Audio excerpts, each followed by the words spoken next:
All right. Hey, everybody. How's it going? If you're watching right now, could you let me know if you can hear me? All right. Hey,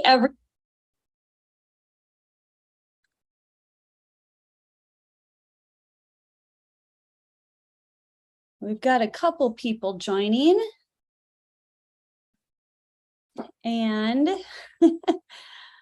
so, thanks for jumping on, everybody. It's tomorrow from Primalhacker, and I have some odd news for you. I can't find Thaddeus Primalhacker. So, he went berry picking with his friends. I love how macho my husband is. And he was supposed to be home a couple hours ago, and it's just not like him to not show up for something and not be in contact with me. He's really respectful, and he's such an amazing human. And I have to say, I'm a little like, where is he? And he doesn't take his cell phone because he's Thaddeus, Primalhacker, and we carry our phones in Faraday pouches and all of that stuff. So there's, it's kind of hard to call him, but at this point, I'm just getting a little nervous about like, where did he go and why isn't he home yet? So I just wanted to come on and be brutally honest with you guys. And we're going to have to postpone the live. I can go through a few things what we were hoping to talk about, but I am a little distracted because, as some of you know who have perhaps teenage children or loved ones that don't show up on time when their normal like modus operandi is to show up on time, and they don't, we start getting a little distracted. So thank you for joining and tuning in to this live stream. And I am going to just talk a little bit about what we were going to talk about, and then I'm going to let you guys go so I can keep following up with some of the people he was with and see if I can't track him down a little bit. And then perhaps I'll put up another notice on YouTube and the Dr. Shivambu channel and make some notices on Instagram if we decide to continue the live stream tonight, or if we postpone it to another day and another time. So if you are watching, I am super happy that you're tuning in. Thank you so much.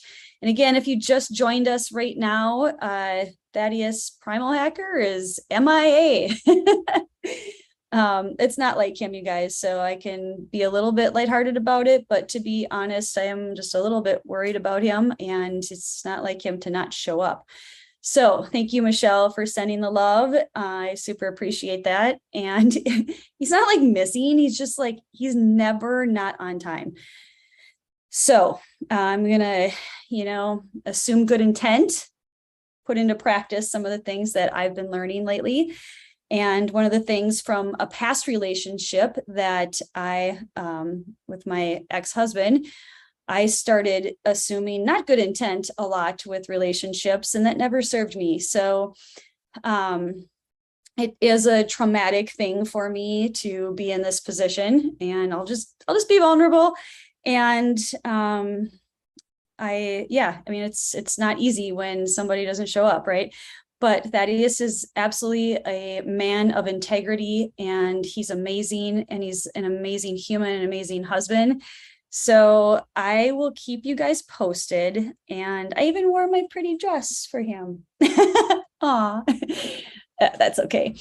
So if you guys could all just send some love, and I'm going to hold out for maybe, 4 more minutes. I'll give them like 10 minutes and we'll see where things are at. So anybody joining from the Dr. Shivambu channel or Golden Girls channel, those are all Shivambu channels that we're on. And I apologize if you're just joining. I'll say it again. We're having a hard time finding him. So that's the issue when you know that cell phone radiation is not good for you. He won't pick up his phone in the car, and carries it in a Faraday pouch. So, yeah. All right. So we are going to actually have a really cool conversation, you guys, about, well, we will be having, let me rephrase that. We will be having a really great conversation talking about raw vegan. Thank you for your B. Thank you. Contrasting and comparing the raw vegan diet with a carnivore, because it's like constantly something Thaddeus and I go back and forth on. And do we eat meat? Do we not eat meat? And of course, the more we learn about the urine therapy and Shivambu people are more or less fruitarians. And then Thaddeus and I keep having these great conversations that keep unfolding. And I'm like, but wait a minute. When we were down at the pyramids in Florida, we hosted a retreat there last April. And I was juicing for 3 of the 5 days we were there. And I felt so strong. And I don't know, like we were living in a pyramid. Like, does that have anything to do with it? Or I don't know, because I have O positive blood type. And usually like eating meat makes me feel stronger and just makes me, feel a little bit more like energetic and whatever. So we were just like going to go through like, what is it with the raw vegans versus the carnivores? Is it somewhere in between? And just talk around that subject. And then Patrick Flanigan came up. I'm just watching the chat. Your skin looks lovely. You're truly itchy. Oh, you're so sweet. Thank you. Sovereignty. I don't know. Sovereignty. Yeah, I'm just kidding. Thank you so much. I just took a bath and I did a facial clay mask. So and I have some good lighting on. Lighting is key, you guys. It's really important, especially when you're on video. If I had a light shining from the side, like you would see some lines in my face. And yeah, so I take those precautions. But thank you, I appreciate that. And I also put a lot of urine on my face, especially every morning and every night before I go to bed. That's a secret. Like all the models know this, but well, maybe old school models. Anyway, I was going to get back to Patrick Flanigan real quick. So Patrick Flanigan is this like super crazy dude that he put out a book called Pyramid Power. Thaddeus and I read it a couple years ago. And then, oh, the dog is getting excited. That means that we might have a Thaddeus on hand. He's here. Are you here? Yeah. He's here, you guys. Oh my God. Yay. See, assume good intent. It works. Come on. Coming. Where have you been? Everybody's waiting for you. Not speeding to get here. You were not speeding to get here? You guys, he made it. Isn't that exciting? We don't have to postpone. Yay. Your link is in your Zoom. Come here, give me a hug and a kiss and say hi to everybody. Okay, he's ghosting into the abyss. He's gonna go jump on. So whoo, we get to talk about Patrick Flanigan. Babe, are you good? You guys get to see this in real life, right? Oh, thanks, B. This is exciting. Oh, okay. Well, when you have a really amazing husband and he is never late, he's actually always early, and then he's like, oh, not here for his own interview. I got a little nervous. So, okay. That's my past trauma kicking in, right? That's just like past bullshit. So I changed my energy and I was able to exit disastrous relationships. And I was really working on myself, you guys. And then, like after you work on yourself for a while, you start changing your light and your energy. And then you bring in other people's energy that are amazing and that match yours, right? That's the energetic property. I'm just going to admit Thaddeus. And oh my God, I brought Thaddeus into my world. So I'm a lucky girl. Okay, here we go. We can only see your eyebrows, darling. There he is. Are you going to put a background on? I just got on. I'm like, let's go. Okay. Everybody's rooting for you. They're like, yay, Thaddeus. Background. Let's see. I'm usually in Microsoft Teams. So let's see. How do I put a background in here? And I forgot my microphone and you're all mic'd up. I better I better get on here. I was all like, where's my husband? This is not allowing me to put a background on. Oh, really? There's no option for, let's see, share screen, record, reactions, chat, participants. No, go down to video where it says stop video. Uh-huh. Click on that little arrow. Oh, I see. Go down to video settings. Got it. Look at me like guiding Thaddeus on the tech, you guys. That's leadership. That's pretty good. With Shayla, if you watch this, I know she'll be like, woo. That's a big thing at HCL is like figuring out your tech and leadership. So, all right, we found Thaddeus, everyone. Let's get let's get comfortable. Hopefully you have a cup of tea. I have a cup of Podarco today. Do you guys know about Podarco? Podarco, I don't know how you ever say it, is it's actually the tagline for Podarco. It's a bark from Peru and Brazil. I think it's a couple different countries it's harvested in. They take the bark off the Podarco tree. There's a few different strains of it, but it's for anything that bothers you. So I was like, oh, I'm going to go pour myself a cup of Podarco and relax a little bit. Okay. Are you getting there, TDO? I'm getting there. Okay. Yes. What's your problem? Are you picking something or what? Yeah. You're trying to find one? Just pick something or blur it. Come on. People are waiting. Okay. Done. Oh my God. You're so crazy. There's Heidi on the ladder. Looks like you're trying to get me in the cold plunge. That's a very distracting and strange pick, by the way. There we go. Well, that's not even us. I can't see it until it comes up. Okay, babe, you're already late. Like, I know. So let's hear the story. Does everybody want to hear the story, you guys?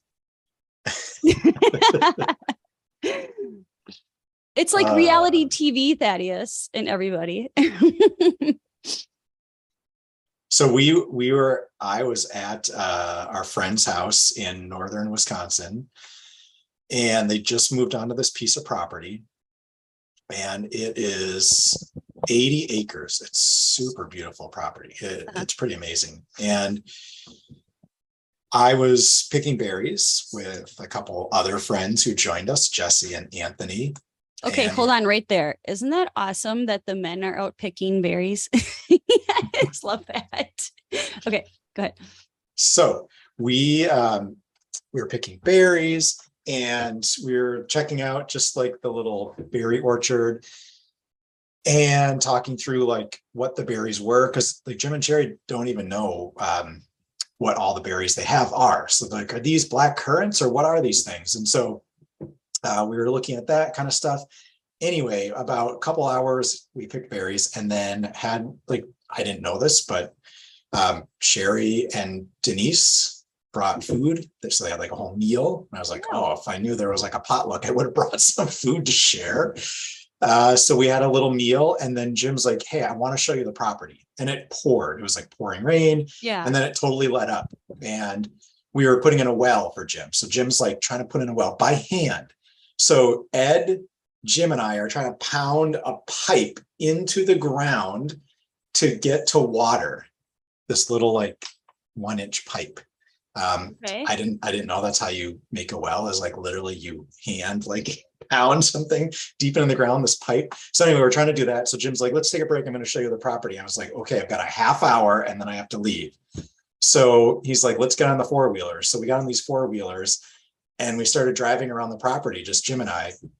And it is huge. Like it was like miles. We're like driving back, and there's were you like tapping him on the shoulder, like, excuse me, Mr. Four-wheeler driver, we got somewhere to go? I know. We each had our own four-wheelers. So, okay. So I was kind of following him. I was picturing you on the back of his four-wheeler. That's what I thought we were going to do. And then he's like, no, we'll just take two. And I was like, oh, perfect. I don't have to like hug on to Jim. Oh my God. Okay, continue. So this property is beautiful. There's like this huge birch forest, and then there's a bunch of other, and he's got bears. There were bears out there. What? Yeah, there were bears, and there we saw a buck with a huge rack, like not very far from us, and all sorts of, like, there was a little swamp, and it is amazing. Like, it's very hard to describe how beautiful their property is. Awesome. So we were just like driving through on a loop until we got back. And then we got back, and then I said goodbye, and then I drove, and it's pretty far up there. So it was further away than I thought. I thought it would take me an hour, and I think it took an hour and a half. Okay. To get there. So did you speed on the way home? Yes. I was driving 80 and a 55. So but I was being very safe. Coming from Mr. Safety, that's where you're just like, I gotta get back to get on our podcast. Well, I was like, oh man, I hope I said 4:30 and not 4 o'clock, but I'm like, I'm sure it was 4 o'clock, so I better get home. So here I am. Well, I am so glad that you made it back safely, and sounds like you guys had a really good time. I'm gonna press record because we have 9-10 people on that are joining us, and they're probably like, what the fuck are they talking about? Okay, so here we go. Are you ready? Yeah. Thaddeus? Okay.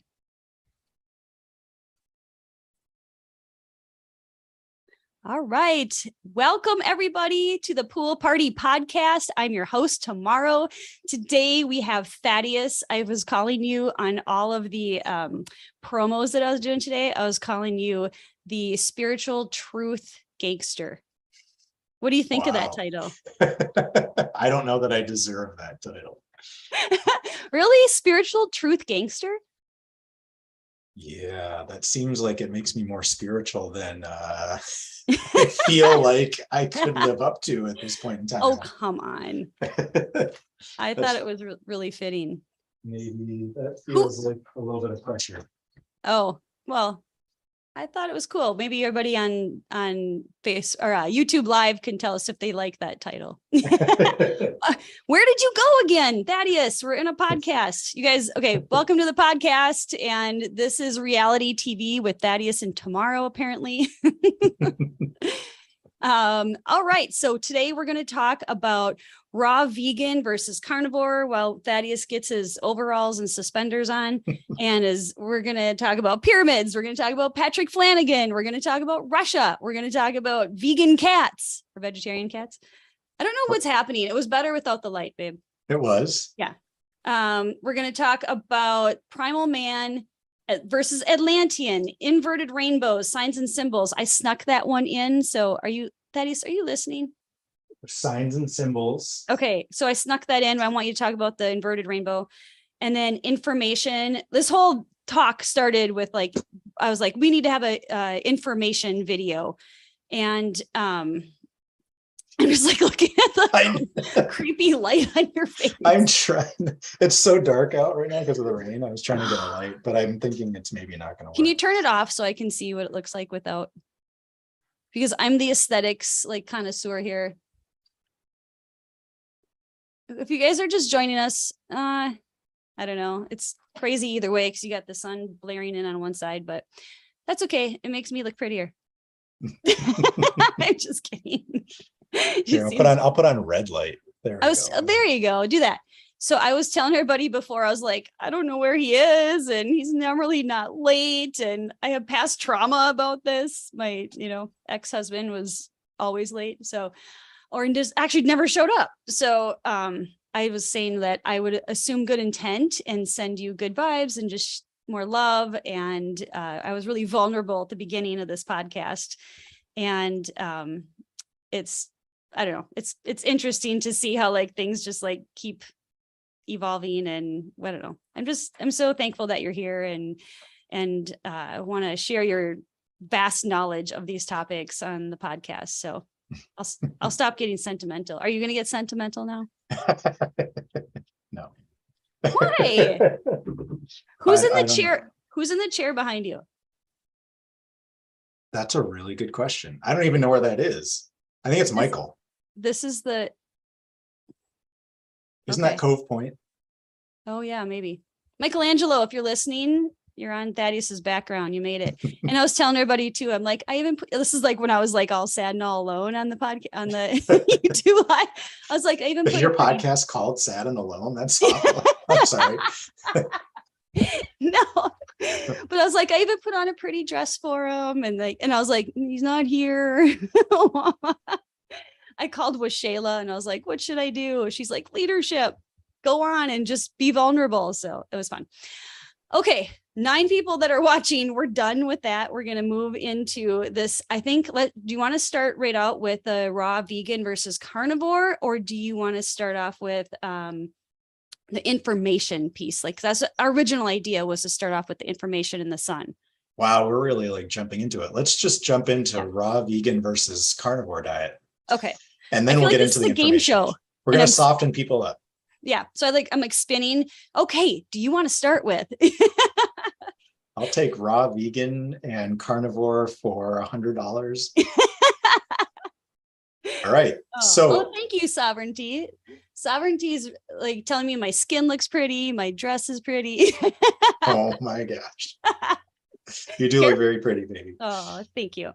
Okay. And I'm just in from the forest, and I've got my hat on and I'm all sweaty and wet. And I was digging a hole for a well. And I was like in the bathtub. I had my pee goggles on. I made a video. We've got people on from Dr. Shivambu channel. Hopefully they joined us. They said my link took them to some Australian site, but I clicked it and it came right to the YouTube site. So, wow. Well, if you're on here from there, I just had a really good conversation while I was picking berries with somebody that met Heidi and started practicing. And they've solved like some major issues to where the people they live with even noticed that some issues were solved. And they're like, hey, I noticed that the scar on your eye is healed up now. Are you doing some kind of aged thing? And he's like, yes. So he's read like 2 or 3 books now after meeting you, and has been practicing and having really good success. So awesome. We just had that conversation out in the forest field. That's so awesome. I know. Like the more we practice Shivambu, urine therapy, you guys, the more you get to talk to people about it, the more stories you get feedback from. It's so amazing. All the profound, honestly, I was having some issues with my eyes today. I've been on the computer a lot. So I went in the bathtub and I put my pee goggles on, and I feel like my eyes are just brighter. I can see better. It's amazing. And I was like, in my video, I was like, you guys, this, if you do the pee goggles, it'll be the second time you've done it. Right? Right? Well, sure. Let me hear it. Yes. Thaddeus, tell him what I mean. Well, you wouldn't have had goggles on, but as you developed in the womb, you would have been swimming in mostly your mother's and then your urine. Wait, I think is mother's? Yeah, I think originally it's some of your mom's. Oh, really? That gets filtered into there. Mm-hmm. Oh, interesting. And then it's aged because it's there for days and weeks. Yeah. So just so many, and I've had small healings, all the way to profound, huge healings with it. And so has like a plethora of people that we know that started it. And I'm just really excited about it. So then I'm really good at enrolling people. That's how this podcast came about, by the way. So, okay. Back to raw vegan and carnivore. Okay. So we were discussing yesterday this concept, and it was interesting because I thought about it again today, and someone else made another comment about it. Matt Maruka recently kind of had something to say about it as well, which was really? Mm-hmm. Oh, interesting. So I was listening to this podcast, which I know none of you listening, and even if you're listening to this in like a month from now and there's 10,000 views, you haven't seen this podcast. So I was listening to a podcast yesterday, and I was talking to Tomorrow about it. And in the podcast, our friend Yoni and Matt were talking, and Matt said, look, and it's not Matt Maruka, different Matt. So Matt, he says, ancient people, the Mongols, like when Genghis Khan or Genghis Khan, however you want to say it, if you believe he existed, when he was kind of taking over this huge land in Tartaria or China, or wherever you want to believe that he was taking over land and dominating people, his warriors were like really strong and they were amazing athletes and they had really like high bone density and they're like wiping out these little farming villages. And so supposedly these Chinese scholars who were writing about what was happening were saying like the bone density and the muscle mass of these warriors was so much higher than the farmers, and it made them these like incredible warriors, and they were able to take over like all this land and all these people. And the claim was that they were carnivore. And so the carnivore was what was claimed by Matt and others to make them these extreme warriors. And so it's like, wow, so isn't the carnivore diet great? And the way that we determined that it's great is that it made these really strong, high bone density people that were really angry and militant and slaughtering other people. So if we look at it from that angle, I was thinking like, well, why do we say that because these people were strong and had high bone density and they were carnivore, why do we think that that's necessarily good? So as we were talking, we said like, well, does being carnivore and really strong, does that give you a longer life? Does it give you longevity? Because people want longevity. They want to live a long time per se to experience lots of things. So just because they're strong and have high bone density, does that mean that they live longer? Well, that was the first question. And the second question I don't think anybody is answering is, okay, so they've got really big muscles and they're really high bone density and they're really good at killing people, but are they healthy? So we start looking around us at people that are carnivore today. And we've got a really good friend who was just on the podcast and he's carnivore. Nick Sahaski. Everybody go back and watch that video. It was really fun. And we've got other people that we know that are carnivore, and you can find like all these big carnivore people on, social media, should you choose to follow them. And one of the things Matt Maruka just brought up is like on a Luke Story podcast, interestingly, because I'm driving, I was listening to this podcast as we were going to talk about this. And it's like, if you're on this carnivore diet and you think that you're solving health issues with it, like I feel so amazing, I solved all these health issues, I don't have any anymore. But if I eat a blueberry or some salad, my body freaks out and I get an autoimmune and like plants are trying to kill me attitude. And all I can eat is carnivore and I have to be super strict. So if you solved your health issue, why is it that when you eat a blueberry or some salad, your body freaks out on you? Does that equate to like actually solving the problem? So are you limiting yourself, right? Are you putting yourself in like a box of like, I can only do this and now I have to be dogmatic about this thing? So now you're not so resilient because you've got to eat just meat. Okay. And if you don't have any meat to eat and you're fasting, and I love Nick, but I will tell you that we went on a canoe trip into the Boundary Waters and Nick was carnivore during this time and he couldn't get enough meat to eat. So he fasted. And then when he got meat, he would just eat the meat, and he crashed on that trip. His energy was low. His sleep was bad. He was struggling keeping up with the paddling and the portaging, and he had to like essentially break down and eat some carbs. And I'm not sure that was ideal because his body was so used to just eating meat that, again, when you structure a diet and you think that is your savior, is the diet, and it's not actually solving your health problem, it's kind of hiding it. So he had some trouble because he was so restricted to just eating meat.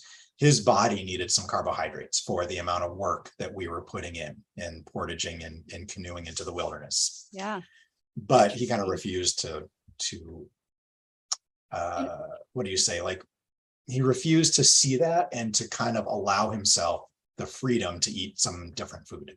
And I think his attitude has completely changed on that, because I know he does now add some of those things back into his diet. Yeah. And he also, you guys, wasn't doing urine therapy other than just like a little bit here and there at that time. And I think that perhaps if he would have maybe been looping a little bit more or doing, more urine, he probably wouldn't have been in that bad of shape. I don't know. That's the But- theory. I don't want to find out. So I think like, I think the loop, to close the loop on carnivore before we go to raw vegan, is like, is it the right diet and is it the best diet? And I think, Wait, Thaddeus, hold on. You kind of look like Darth Vader. I Your know, hat I is was- like not going in the. I have to take the hat off. Now, this let me- red light though is not I think- helpful. I don't know. I think I need actual light. You look like a floating head guy. It's super weird. It is. I need some better light. What's going on over there? You think I think you're it's actually getting darker is what's happening. It is. It definitely is. And we, you guys, we don't have a lot of light in our house. We don't have any light in our living room. And there's Thaddeus's office is off the living room. We only have one fan light in our like couch area room with our fireplace. Otherwise, we have like a whole nother living room beyond that. No lighting fixtures at all. And then none in his office, like other than like our own our own lights that we put up, but they're usually red. So that's okay, babe. I was a little distracted too, because Jesse was trying to call and he was like, "Did you find Thaddeus?" He was all worried.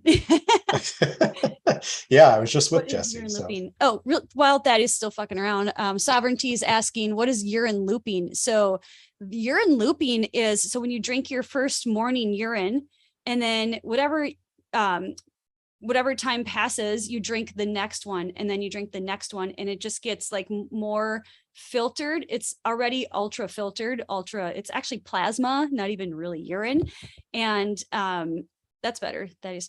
And so every time you loop Sovereignty, it becomes just a little bit more palatable, people think, and more watery. It tastes a little more like coconut water just because it becomes more filtered and easier, I think, to drink. But I personally like them first morning because I know like this is what I actually taste like without being watered down. That's the watered down version of you. Your early morning is actually the hologram of what you are, because it's all the stuff you've been like replenishing throughout the entire night. So that's actually a more accurate description of what you are in your plasma. So anyway, and I know throughout the whole day, like I loop pretty much until 11 or 1 o'clock. And I know exactly how hydrated I am. I know, like, yeah, it's really interesting. I know what I ate. I know what I'm eating. I make better choices when I'm grabbing fruit and just making smoothies. Padarco. Okay, Thaddeus, you're on. So closing out the carnivore. Yeah. It would be, so have you actually solved a health issue by going carnivore if eating a blueberry is going to kill you? Probably not. So you've eliminated some of the reactions to foods by limiting your food to one type, just protein from an animal. And you've then eliminated so many different food types. And when you go back to eating them, your body freaks out. That's not solving the health issue. So then we go to the opposite extreme.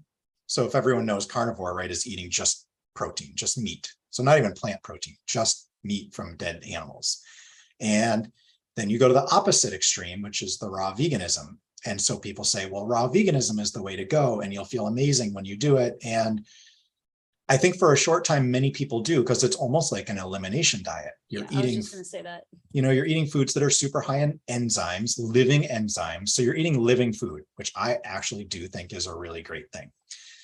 And what we've noticed, and so I used to be vegan, I've been vegetarian, but in that vegan community, and if you look at the raw vegans that maybe you know, and definitely the ones that we know, like they don't look the healthiest and they don't necessarily look robust.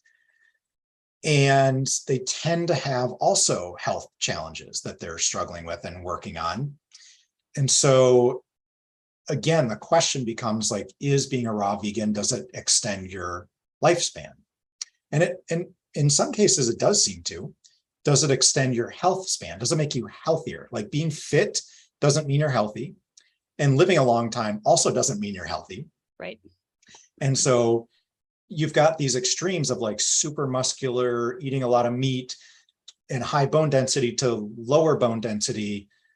very thin, sometimes anorexic looking raw vegan lifestyle. And I totally understand the lifestyle of wanting to be or choosing to be raw vegan, that you do not want to kill another life form to become food for you to survive. I totally get that, and I resonate with that. And you want to eat living foods. So, right, you're not wanting to kill an animal, but you'll take apple or an orange that's given to you from nature. It gives you this thing from its tree, or you pick a part of that plant from the ground and the rest of it continues to grow. So you're not killing the whole organism, and you consume that living energy and information. Like, I really resonate and I like that. But then when I look at the people practicing it, they don't look that healthy to me. Well, and there's other people that we know that are practicing it, but we haven't seen them. So we don't really know. So like, this was our table conversation last night, you guys. And I was like, well, wait a minute. Because we eat meat, and I don't eat a lot of meat, but probably a little bit each day, and anything between chicken and beef or whatever. And like, I know where my energy is, but when we were down in the pyramids, this is where the pyramid thing came in. Thaddeus and I both had really, really high energy. I mean, we were leading a retreat, but we were only juicing, and we had no meat. But we were in the sunlight. And that's the other thing. Like, what's this key of like, is there a sunlight component? And I think that absolutely is correct, like in my opinion. But we were in so much sunlight because we were in Florida, and we live in Wisconsin, and we don't get a lot of sunlight here. So like, what's the difference? Like, was it because, and we were also sleeping in a pyramid, which was really interesting. So, like, where's the threshold, and like how, and I think too, like the extremes, right? Like, there's a thing like the middle path, like where are these things in the middle? Like, where do they come to the middle? And I know there's a lot of people that talk about astrology. They talk about the middle path. What's is it the narrow gate, or what's the narrow gate? Yeah. So like, maybe that's the same for, our food. And I personally have been just listening to more of my intuition lately. And so like, that's my little tagline for my podcast. And it says, eat what makes you feel good. And that doesn't mean like Doritos are going to make you feel good. They're not. They're going to make you feel like shit. And they're full of like really, really bad stuff. But what makes you like be so in touch with your body that you know what makes it feel good. Right. So I don't know, like, can you apply some of that? Well, so I want to close out the loop on the carnivore versus raw vegan. Okay. And then I would like to talk about potentially what's going on there. So number one is, like, we talked about, could you be a raw vegan but look like someone who is following a carnivore diet? Like, could you look at different body styles. So like, for instance, you look at the body style of someone who's like an extreme marathon runner, and typically, like, honestly, they're either anorexic looking or they're overweight. Like, that's kind of the ultra marathon runner aesthetic, which is weird. But it's because when you run that far, your body needs more nutrition. So it builds fat inside your muscle tissue to have enough fuel to keep you going. So it selects for the body style that is like a little more overweight. And then you look at a sprinter, and they look ripped, but they're not running as much and they're not working out as much, because the way that the body changes to converge to that adapted lifestyle is one to build bigger muscles and use more sugar, essentially. And the raw vegan versus carnivore, there's this thing of like, eating this lifestyle without any thought tends to move your body in a certain direction of looks and aesthetic, as well as physiology and bone density in the anatomy. But could you like be a raw vegan but look like the carnivore, where you've got high bone density, you look the way you want to look, and you look full of vitality and health? And that's what should happen no matter what diet you follow. Right. Like, whatever diet you're following, you should be in robust health, and you should glow, right? And so we were thinking like, well, why would that be? Is it really just the diet, or is it two things? Is it, number one, inner emotional issues that you've never dealt with. And that's causing the energetic blockages and the health issues you have. And you have to deal with those before any diet is going to solve anything. So you should be able to eat anything and really thrive. And therefore, if you can eat anything and thrive, you can then eat the diet that resonates with your energy state at the time. So let's just say I have solved these inner emotional issues, so I'm free of dis-ease. Like I can eat anything I want and I'm going to look exactly the way I want. I'm going to glow with health, and I'm going to utilize all the information in that food I put in my body to feed that information into my own physiology and make it the optimal that it can be. Doesn't matter what I eat, that's what's going to happen. Mm-hmm. Then I can eat, let's say, raw vegan, so I don't have to harm, if that's my belief, I don't have to harm any life. I'm getting living enzymes, and I'm kind of living off this higher energetic prana that the world gives us. And I don't have that dense emotional energy from the meat and the blood I'm consuming. Right. So that might be something I want to do. But if I go into it without first doing the inner work that needs to happen, then I'm not going to get out of it what I want. Yeah. Absolutely. So there's a person that we know from Instagram who lives in Barbados, and he's a raw vegan, and he's like super ripped, but he works out all day long. He's a trainer. So like, I mean, how much of that? And then, so like, I think, you know, part of the things that, or one of the things that I heard you say is like, what is the epitome of health, right? And does it, just because you have a bunch of muscle, does that mean you're more dense? Like as the yogis say, then you're more 3D, you're more dense on this planet. And, you know, then does density come into the picture? And like, there's just all these things, right? And I don't know. So if you wanted to, well, I think that's a good point. So if you wanted to be a conqueror and a warrior and like killing other people to take over their land and to be more enmeshed in the 3D world and all the density that's going on, you would eat the dense adrenochrome filled foods, which would be carnivore diet essentially. And that will make you into this warrior that's more in tune with killing and higher muscle density, higher bone density type of body. That's one of the perspectives you could have on it all. And then there could also be the peaceful warrior, where you are providing food for your family. There's an abundance of fauna in your environment, and they're going to die in the winter because there's too many of them. So you selectively and peacefully take from that herd and feed your family with that meat, and intentionally incorporate that meat into your body in a different kind of warrior lifestyle. And in addition, you take the other foods from the environment. So is it like the middle path where you're taking the high prana foods that are closest to the sun, the highest source of information on this matrix that we live in, and you're taking some of the denser foods that are a lower vibrational density, and you incorporate all of those into your body in a very purposeful way, so that whatever you're taking and putting into yourself is more intentional instead of just what we do today. It seems intentional because we are like, I'm going to be carnivore or I'm going to be Mediterranean diet, but the food that you actually put into your mouth, there's no intention behind where did it come from, how was it processed, who processed it, what were they thinking about when they cut the meat or they harvested the vegetable and washed it and put it into the packaging. That's all informational energy that embeds itself into that food, and then you have to decode that when you eat it. So honestly, I think you need to do your own inner emotional work first, and then you can be more choosy, more intentional about the foods that you go out and put into your body. And with the intention you have when preparing and eating them, your body will form the state that you intend it to have.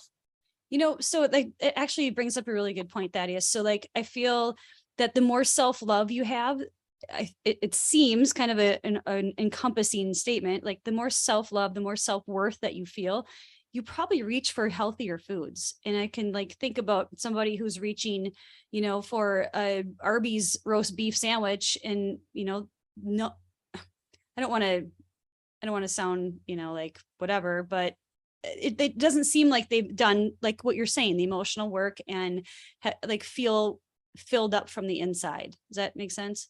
Most people, I mean, if you're Yeah. some Sat Indian Right. Yogananda guru living in the mountains and you come in and you eat an Arby's roast beef sandwich, it's going to be a different experience than most people going to fast food, waiting in For those sure. long lines. And that's kind of the majority of their diet. For sure. Yeah. Oh, that's really interesting.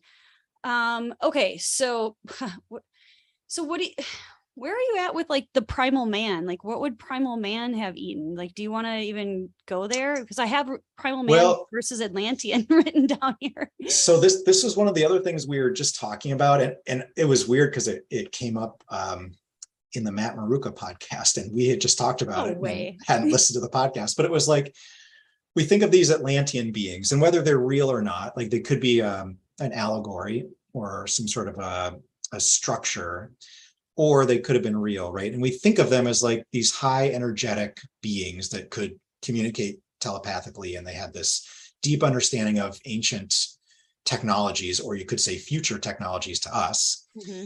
And they probably, if we imagine them, they probably weren't killing innocent animals and eating their flesh. They were probably like eating sunlight and living off pure water, and possibly like forming relationships with the trees and eating the abundance all around them from the trees that were given freely to them. And then they existed kind of like in the same time period in people's minds as primal man. There's like this primal man, and if you believe in how this worked, like our biology was kind of created by how primal man lived on the land, and what primal man and woman ate dictated who we became biologically today. So then I think about like, well, how do I like balance this primitive primal man with Atlantean man and woman? And like they really occurred, if you think about the historical narrative, at the same time. Right. And or else there was this fall, and then you've got primal man. So let's just say there was either a fall of an Atlantean type society or the Garden of Eden into primal man, or there was nothing and you're an atheist and a nihilist, and there was nothing and there was a big bang explosion and primal man comes on the scene after billions of years of evolution. So why do we, as the more evolved being from primal man, want to go backwards? As the Primalhacker, I say this. I was just going to say that. Why do we want to go backwards in our evolution, or into our descendants? We call ourselves the descendants of our ancestors, but descending is like you're going down. We don't want to be the ones that are lowered. Yeah. We don't want to be the descendants. We want to be the ascendants. We want to elevate every generation. So why would we want to devolve ourselves backwards in time to eat what primal man ate if we are moving forward into the Aquarian age and accelerating our connection to source and information? We probably don't want to mimic what they ate. Thaddeus, what if the sun is changing and it's changing the way it grows plants and animals, and and we're moving further away from that, and we're moving like more toward, like what you're saying, higher reaching foods that are toward the sun? But we need to talk more about the sun and the information. But yes, sorry. That, right? So like I've completely changed my mind. Like I still have friends and they're just like, well, I don't know about this urine therapy. Did primal man do it? And if he did, then I'm going to do it. And it's like, well, I mean, yes, primal man did it. Okay, let's just get that. If you believe the fake history, then yes, the Romans, the Greeks, the Chinese, every culture has a practice of this. If you believe history. And so we don't believe history anymore, because even Even historians know that history is like rewritten and rewritten and rewritten, and anyone's history, whether it's a Native American telling history or a white guy telling history, has been changed so many times that no one knows what's true anymore, like unless it was last year. And even then there's questions unless you directly experienced it. You can't believe what you see on the news of what happened. So unless you experienced it, there is no history. And for all we know, we woke up today and it's the first day of our life, and these are all implanted memories from every day of our life prior to this. So who knows? But that means, like, who cares what primal man did necessarily? Because we're not primal man. We don't live connected to the earth anyway. No matter what we're going to do, we can't go back. We can't remove the microwave frequencies from our air. Like, Right. You will never do that, no matter where you live. You will never remove the radio signals, the television signals, the UHF, the VHF, if you're old enough to remember UHF and VHF on your TV. Whoa. Those are still in the air, and they were Really? not in the air for primal man. Huh. And so we are already in an environment that we can never go back to that lifestyle.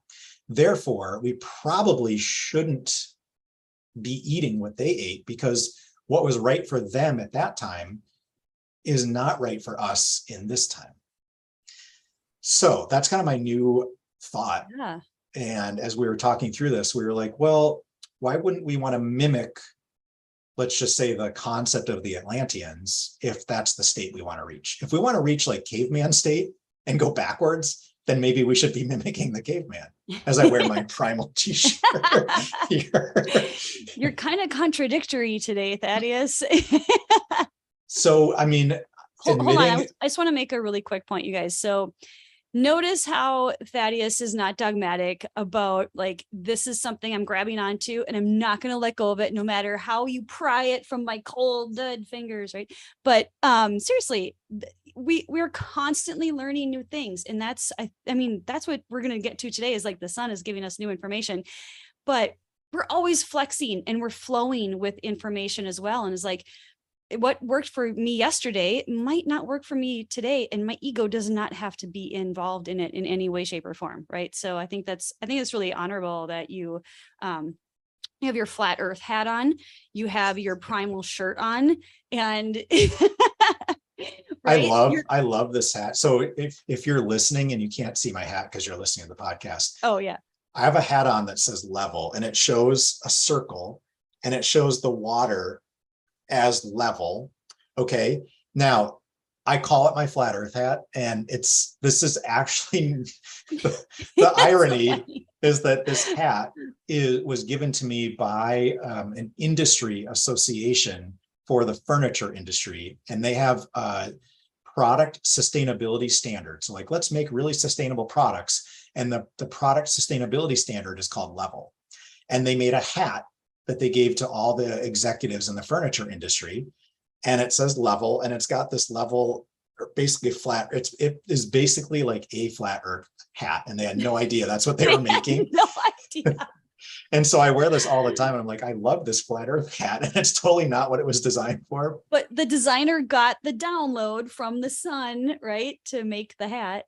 Exactly. So there's like all this crazy stuff happening in the world, and people who are considered conspiracy theorists are like, there's a group of them of like, it's all these evil people and this cabal, and like these people in charge are doing it. And there's this other group of, I would call them not conspiracy theorists. We're going to call them James True's word of like awakening new shaman. And so we can see things that other people can't, just like our friend Washayla can see ET beings that talk to her, and she can be seeing them in the same room, and I would see nothing. She has more of her aperture open to see those beings and talk to them. We conspiracy theorists, let's call ourselves, have more of our aperture open to see things that other people can't, which makes us kind of newbie shaman. And we're kind of becoming the neo shaman in this digital world. Maybe you should introduce James True really quickly. So kind of really, So James True, I just mentioned, that's where I got the concept from, because I follow a lot of, or used to follow a lot of people, and they make ideas their own, yet their ideas are copied from someone else, and they never tell you who they copied from. And you're like, hey, how do I find out more about this? And they'll never tell you. So if I get something from somebody, I like to acknowledge where I got it, and I help build that deeper, or present it in a way that other people can understand, where the way it was originally presented is harder to understand. Or I just want to call your attention to, like, hey, go follow this person. They've got some really neat ideas. So James True is somebody I was introduced to from the Crow 777 radio podcast. And I started tomorrow, and I started following a lot of his work. And so he's like at James True on YouTube, Rockfin, and he's got a website as well. He's an artist. Wait, what's the Rockfin part? I just typed in YouTube James True, but what? Rockfin is just like YouTube, but it's less. Oh, okay. Less censorship. And Washayla just chimed in and she said, yes, they do show up. So he describes, he's describing two things that we're going to describe during this podcast because it's so fascinating. One is the black sun, and our current sun today, which, as most of you should have noticed, I hope by now, that the sun we have today is not the same sun that existed when we were kids. And listen to any song, look at anyone's paintings and drawings from when they were kids in the 70s and 80s, and the sun was yellow. The sun now is clearly white and much harder to look at than in the past. There's also some other anomalies, but James True is describing what's happening with the sun right now. And this idea that he describes blew my mind, and I love it. And so going back, he describes on the neo-shamanism that shamans are people that can see things others can't. And that's why usually they're lonely. People are afraid of them. They're, they find it hard to relate to what they're seeing to other people, because no matter how they describe it or how to like turn your vision to see what they're seeing, you can't see it. So the way James True describes that concept physiologically is that melanin, which is what turns our skin dark and gives us a tan, melanin also exists in every cell of our body, inside where the sun never reaches. So why would melanin be there? So his idea is that this melanin closes or opens the aperture of your experience. So everything we're seeing through our eyes, that we're smelling, tasting, and touching, or hearing, all of that is first seen by the pineal. All we're seeing is pure information. There's no trees, there's no walls around us. It's just invisible information and energy, right? If you look at like even a scientific standpoint, at the very base level, these walls around us are mostly empty space. And if we look deep enough, that empty space is filled with a couple of electrons and some atoms that you should easily be able to pass your hand through. So the way we think of them as a wall is our pineal reads the information, and there's an energetic field there to read, and it shows it to us as a dense wall that we can't go through, and it paints it a certain color.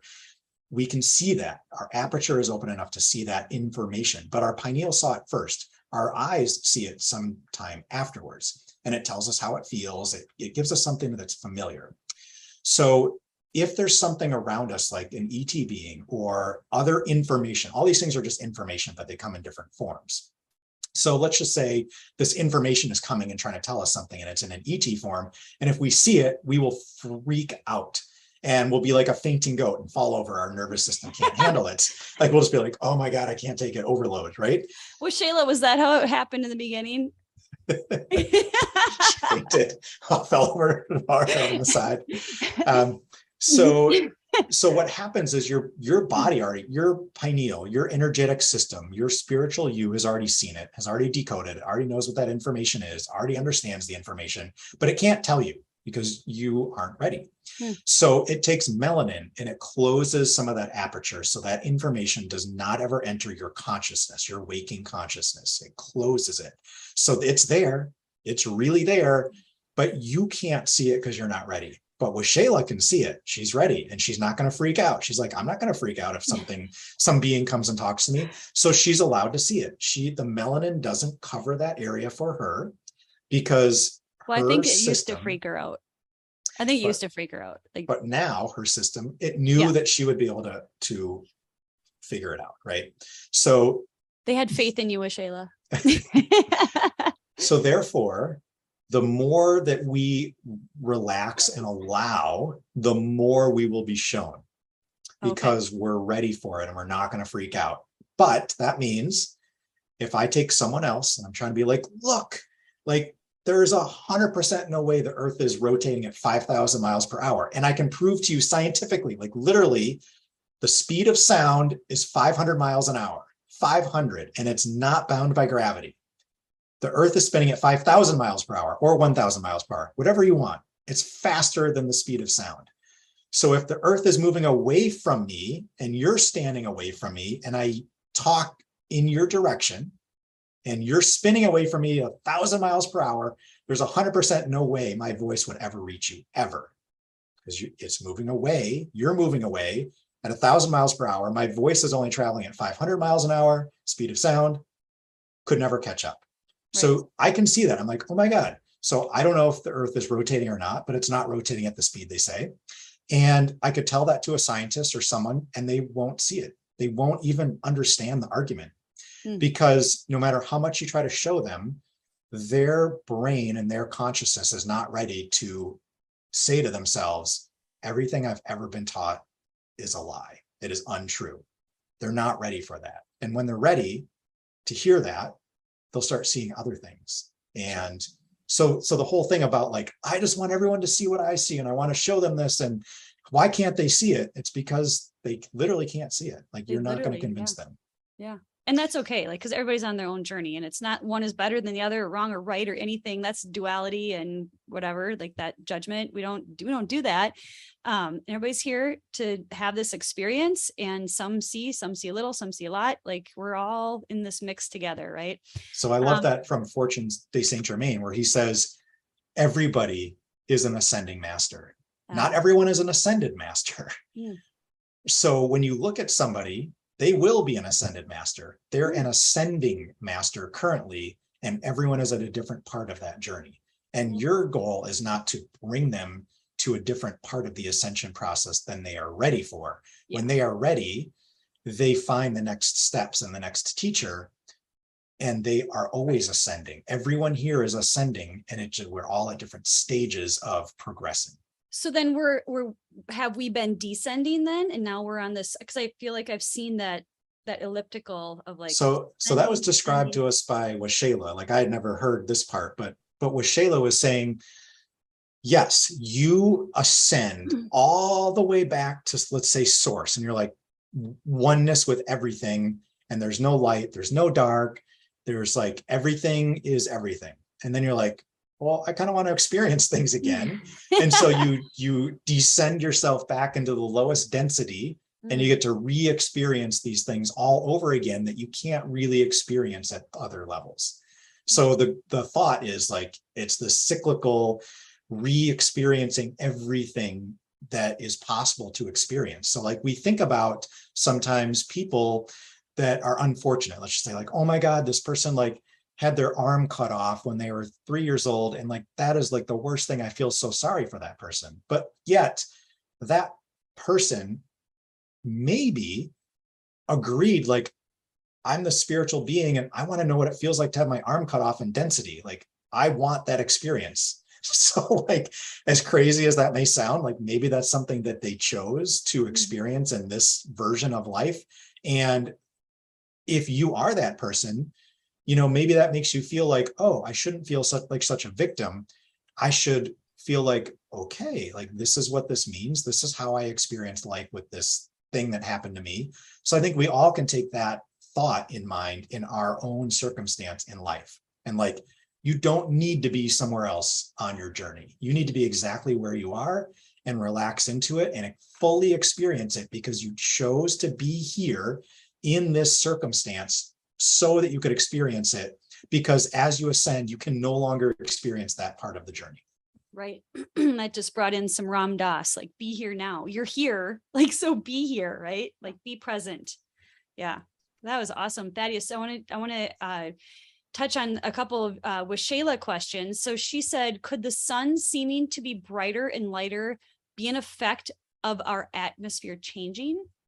You know what, that just made me, I thought she was going to ask a different question. I thought what you were going to say, what Shayla said was, could the sun being brighter and the fact that we notice it, but other people don't, be that as we open our aperture more, we're able to see more information from the sun, we're able to absorb more information, so it looks brighter to us, where other people that are scared and fearful, it's like, no, this is like this dull yellow thing in the sky, because they're not open to the information. Okay, that's not our question, but I was like, I thought that's what you were going to ask. Okay, so wait, could it be an effect of our atmosphere changing? Yeah, so absolutely. Like we 100% factually know that we're spraying. Wait, is that a climate change question with Shayla? The climate is changing, and it always changes. It has always been changing. The climate means change in temperature over time. So like the climate always changes, it always has. Now, like, I think what man is trying to do is like, man is trying to make believe. Thaddeus, do we need to have a hobo code for that word? No. Okay. Not right now. Okay. Because I'm not like saying, I'm not denying climate change. I see. Okay. Climate does change. It's always been changing, but I think the AI can't read facial gesticulations. I think what man is doing is saying climate change is bad. If the climate changes, it's uncomfortable for man. I don't want the climate to change. Therefore, I will geoengineer this earth so that I go against nature and don't allow the climate to change. And they're using the argument that humans are making the climate change to allow us to accept the geoengineering of stopping the climate change. So yes, humans are changing the climate, of course. Are we changing it more than the sun is changing the climate, or that the geological cycles are changing it? That's up for debate. And I would say that man just wants to live in this little narrow band and never have it change. So conditions are perfect for man to do what man wants to do. And if conditions change too much, man gets uncomfortable, man wants to fix it, man tries to change the climate. It's man and woman, man and child, and all sorts of beings. So Greta Thunberg wants to change the climate. She doesn't want to accept that the climate has always changed and that it might get uncomfortable for her as it continues to change. And therefore she wants to modify the climate with man-made solutions. And when has woman's or man's meddling with nature made things better when we don't know what we're doing? So all the geoengineering that we're trying to do to solve climate change, I am convinced that it's going to make things worse. Now, we know we're seeding the skies with things. Wait, did you answer with Shayla's question? Yeah, that's what I'm saying. We're seeding the skies with metallic particles because military communications work better when the upper atmosphere is metallicized, because it transfers information faster. So we know, and it's not a secret, that we're spraying metal particles in the air. Some people are like, oh, these are chemtrails and they're awful and they're harming us. I don't know that anyone knows what they're doing, but we do know one thing they're doing is making metal ions stay suspended in the atmosphere, because military communication and satellite imagery, whether you believe the satellites are on balloons or actually in space, which that would be impossible. They're probably just sitting on balloons, but there still are satellites. They can see. Doesn't believe in space, you guys. I believe in space. I just don't believe we've ever been to space. Oh, really? I thought you were like, there's something out there. I can see it. Okay. I can see the stars. I can see the night sky, and I know there's stuff there, but I don't believe man has been up there and landed on the moon. No. Oh, okay. Okay. So, yes, we're changing the atmosphere and we're changing the climate because of that. And does that have something to do with the change in the sun? I honestly think, based on what I know today, that no, that's not what's changing the color of the sun. So we can get into like the black hole sun and the informational matrix of this description that like blew my mind on the sun, if you want. Yeah. And why I think that it's not the climate that's changing. Can you talk about black hole sun? Well, there's this concept in lots of occult circles, and occult just means hidden, doesn't mean bad. Hidden, occult, look up the term. And people associate with nefarious and black arts. But the black sun, there's like these two concepts of the black sun. And one is that the earth is hollow. It doesn't mean the earth isn't round. It doesn't mean the earth isn't a sphere. It doesn't mean the earth isn't flat, but the earth can still be hollow. There can still be shit inside the earth, right? It's okay to believe that and still be a scientist or an engineer. So some people believe that this like concept of the hollow earth contains a black sun, and that it's inside the earth, and it is responsible for the northern lights and the magnetic fields and all these other things. Oh, and that's what the black sun is? that's one concept. Oh, one concept. Okay. So is it the North Pole? Yes. Okay. So the North Pole is the opening to the hollow earth where you find the black sun. Okay, so that's one. So that's one concept of the black sun. And there was a division of the Nazi military.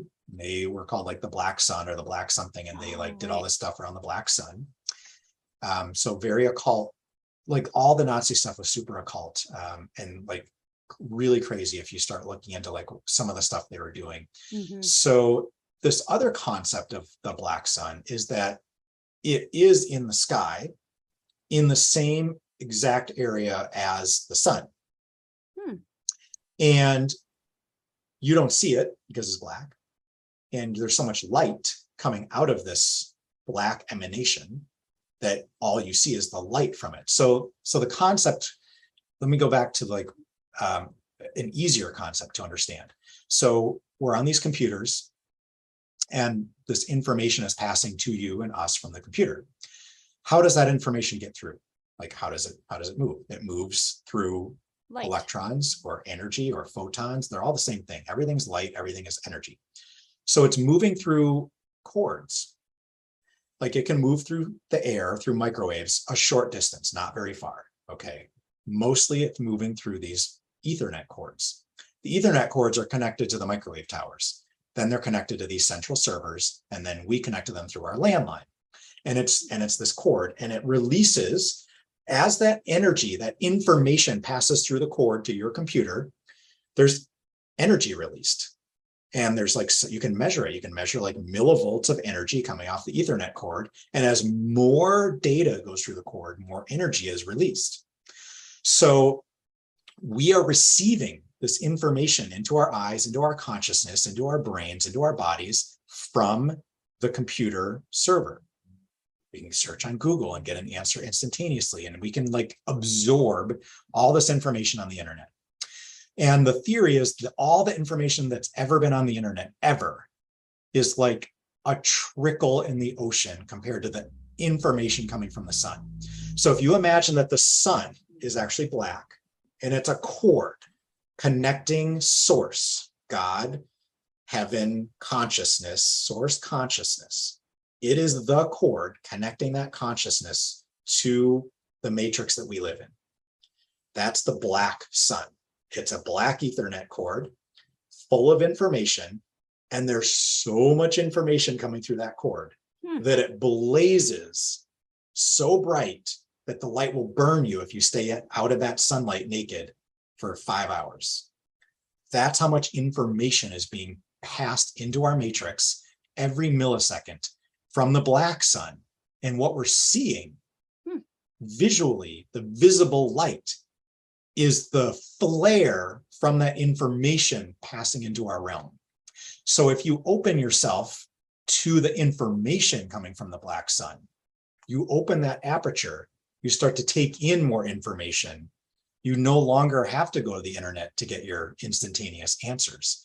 What some of the theories are is that the internet, the Googles of the world, giving us instantaneous information, allowing us to connect to somebody, or like 150 years ago, if you said, I could look at somebody in China through this black scrying mirror and talk to them in real time, that's magic. So what people maybe don't know what black scrying mirror means. Look down at your phone. There you go. Okay. Turn off your computer monitor, and what color is it? It's black mirror. And usually black mirrors are for black magic.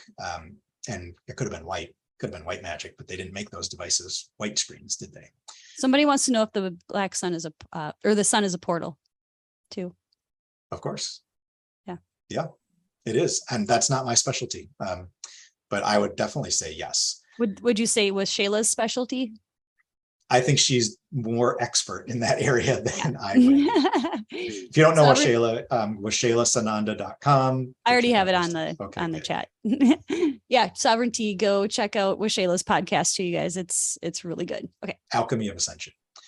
So that's what Shayla's podcast name. And so what this internet technology, like I can get an instantaneous answer, like from Google. Now, just think about this. When I type in like a song lyric or a sentence, that sentence might be contained on one website out of the 50 billion websites with 1,000 trillion words on them. You really think that Google in less than a second has searched every one of those sites for that sentence I put out there and immediately found it and shown me which website it was actually on?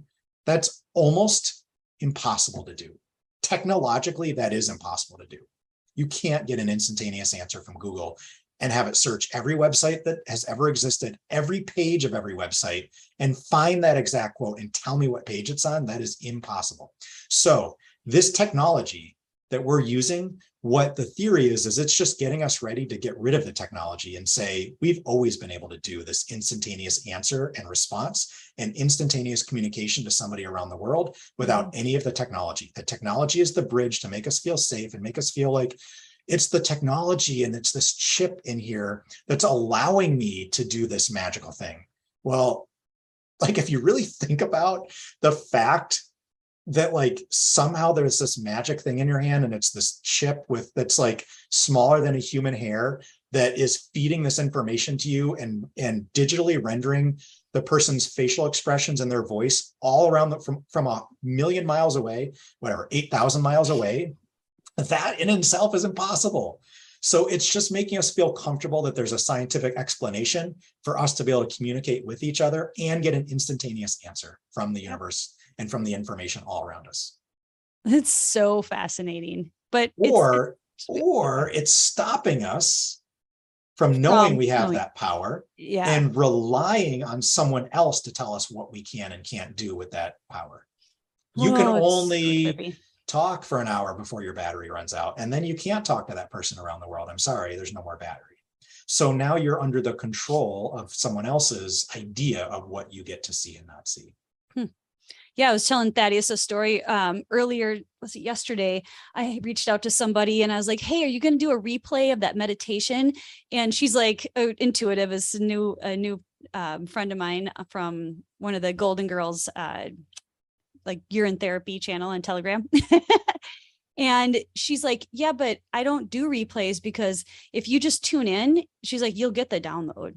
She's like, we used to communicate like that. And she just was so matter of fact about it. I was like, oh, yeah, you're right. Like, I'll just tune in. I have something else going on at that time, but she's like, just put it on your calendar and then connect to it and you'll get what you need from it. And I was like, I love that. I was like, Thaddeus, check this out. So, I mean, there's so much we don't know, right? Like we don't know anything. And this information, all of it is so fascinating, all these different theories. And like, what do you guys believe? What do you guys think? Michelle Ashley just put like mind blow.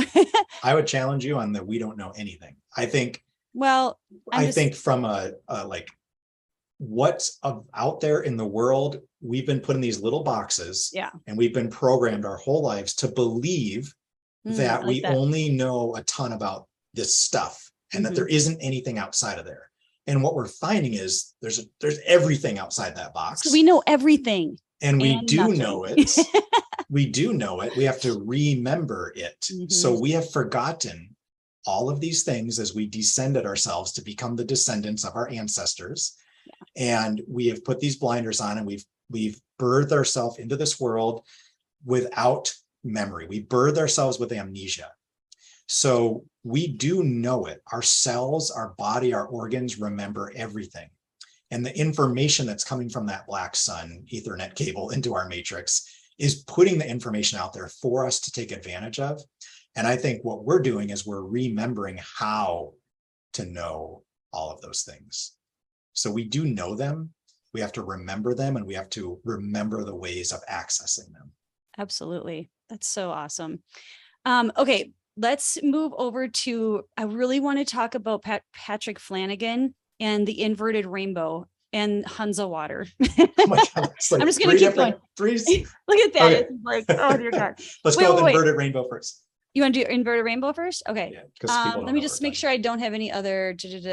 Where Shayla said one other thing, could it be light, the sun as an effect of our atmosphere changing rather than a different sun?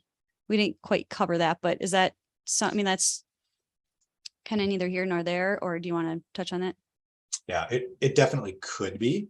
The atmosphere changed the sun, but the issue is like, or is there two suns? Is that what she's saying? I thought that's. No, she's saying, is the sun really a different sun in the sky, or is the sun just looking different because of climate change?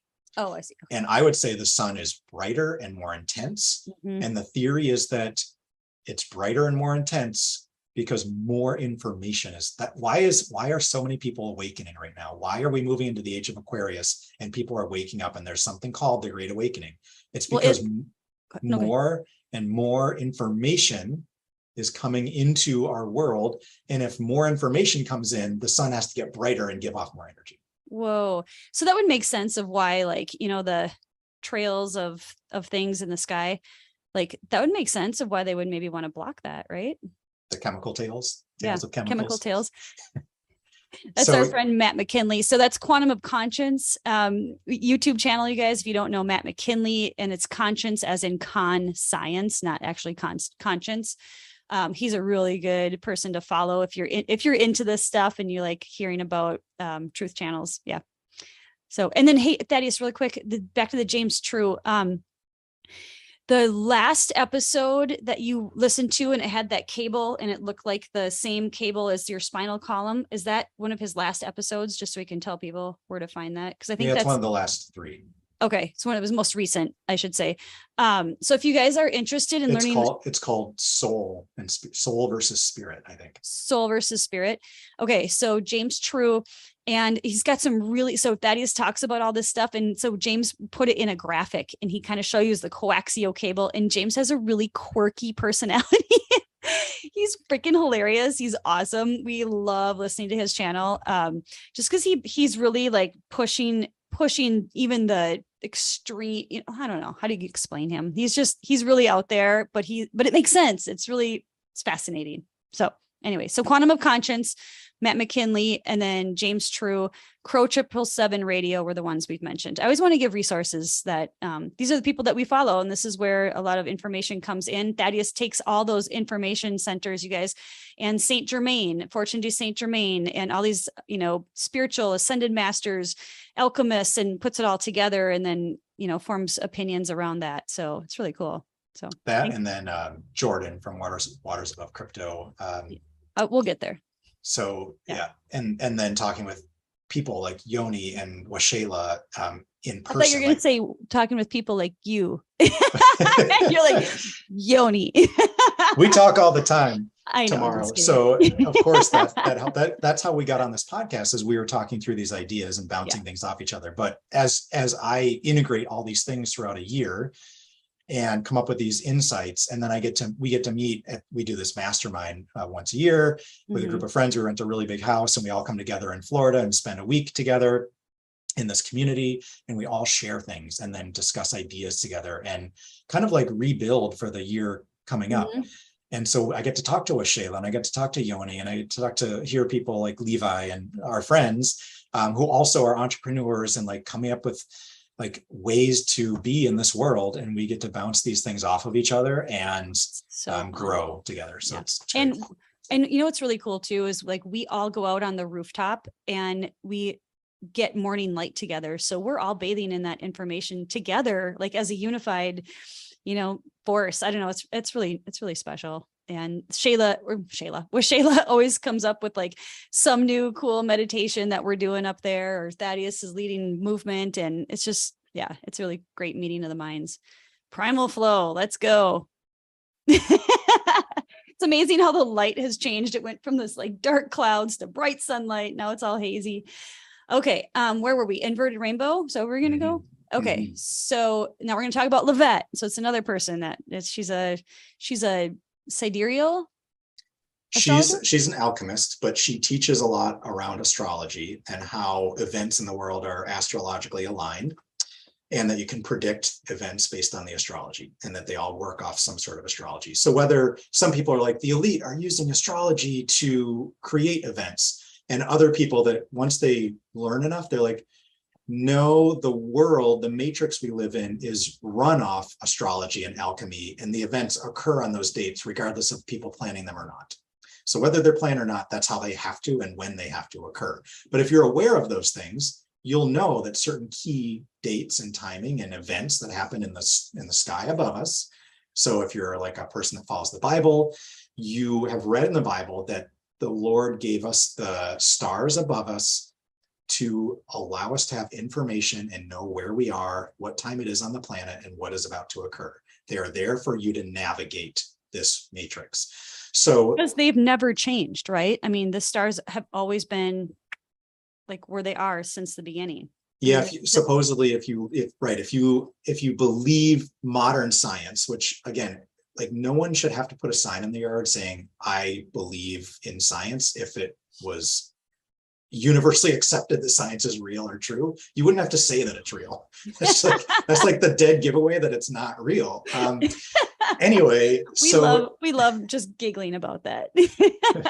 So if we're going to do a series, and it's going to be called Everything is Opposite, and it's going to be, you guys, it's going to be so much fun. It's going to be like, science is real. And we're like, okay, science isn't real. And we're going to show you how. And we're going to say, like, you go to school to learn things. And it's like, you go to school to be told lies. And then it's going to be like, the Federal Reserve is a branch of the federal government. Oh, wait, it's a private corporation and it's not part of the government. And then we're going to like do all these things like that feed off of everything is the opposite. Like, you have to wear sunglasses out in the sun. No, wait, you don't want to wear sunglasses out in the sun, and that's actually healthier. So I think it's going to be a fun series for us to do, like the Everything is Opposite series. So and that would be fun. Did you just come up with that? So when I was talking with Levi at the last mastermind, and he's like, you need to do a toxic series. And remember, I was thinking like, I need to do an Everything is Opposite series. So I have this whole list I've been compiling for the last year. Okay. I'm like, what have we been told that is the opposite?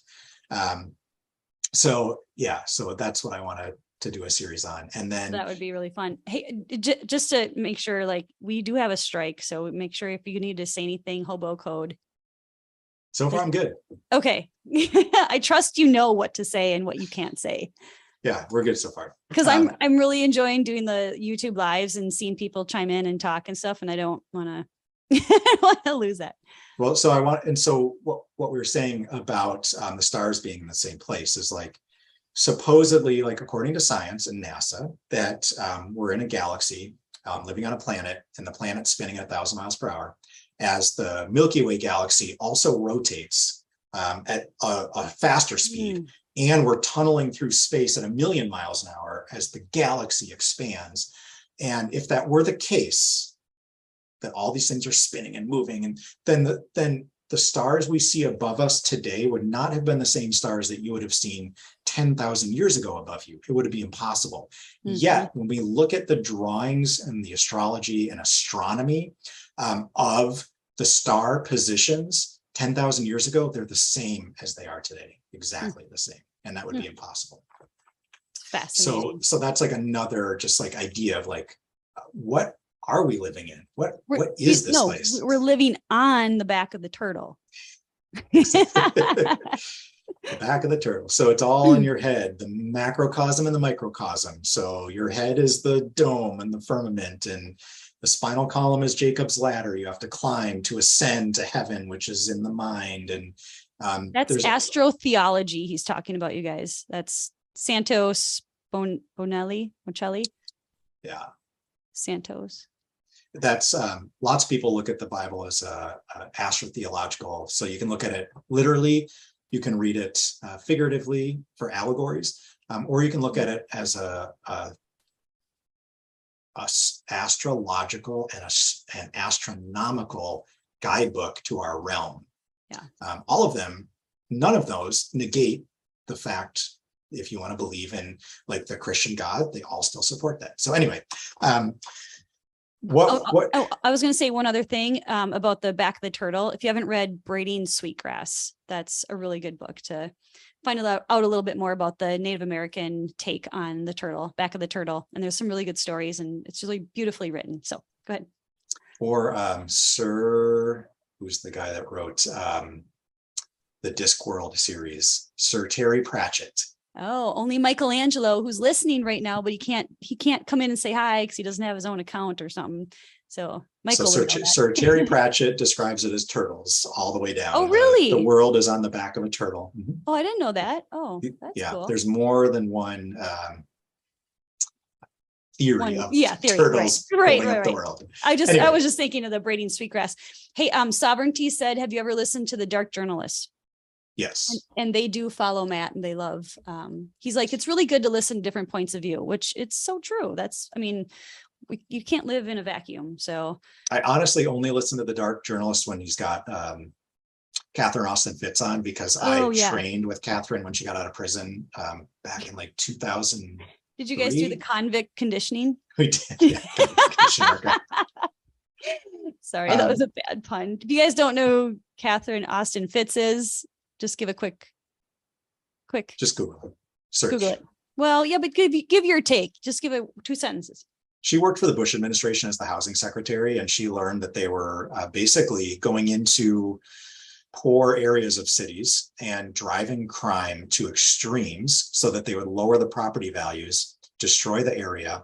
Then they would go in and purchase these rich people, or the government would go in and purchase all the homes in that area and then rehab them and gentrify that area for super inexpensive and make the homes worth millions. And they would do that over and over and over. And she found all these other things out about hiding money and laundering money. So she tried to become a whistleblower. I would say she's a whistleblower.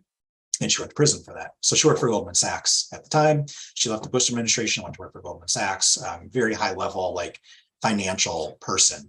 And she went to prison. And when she got out of prison, she started teaching people how to use finances in your local community in a way that was more sane and localized. Oh, I didn't know that. Okay.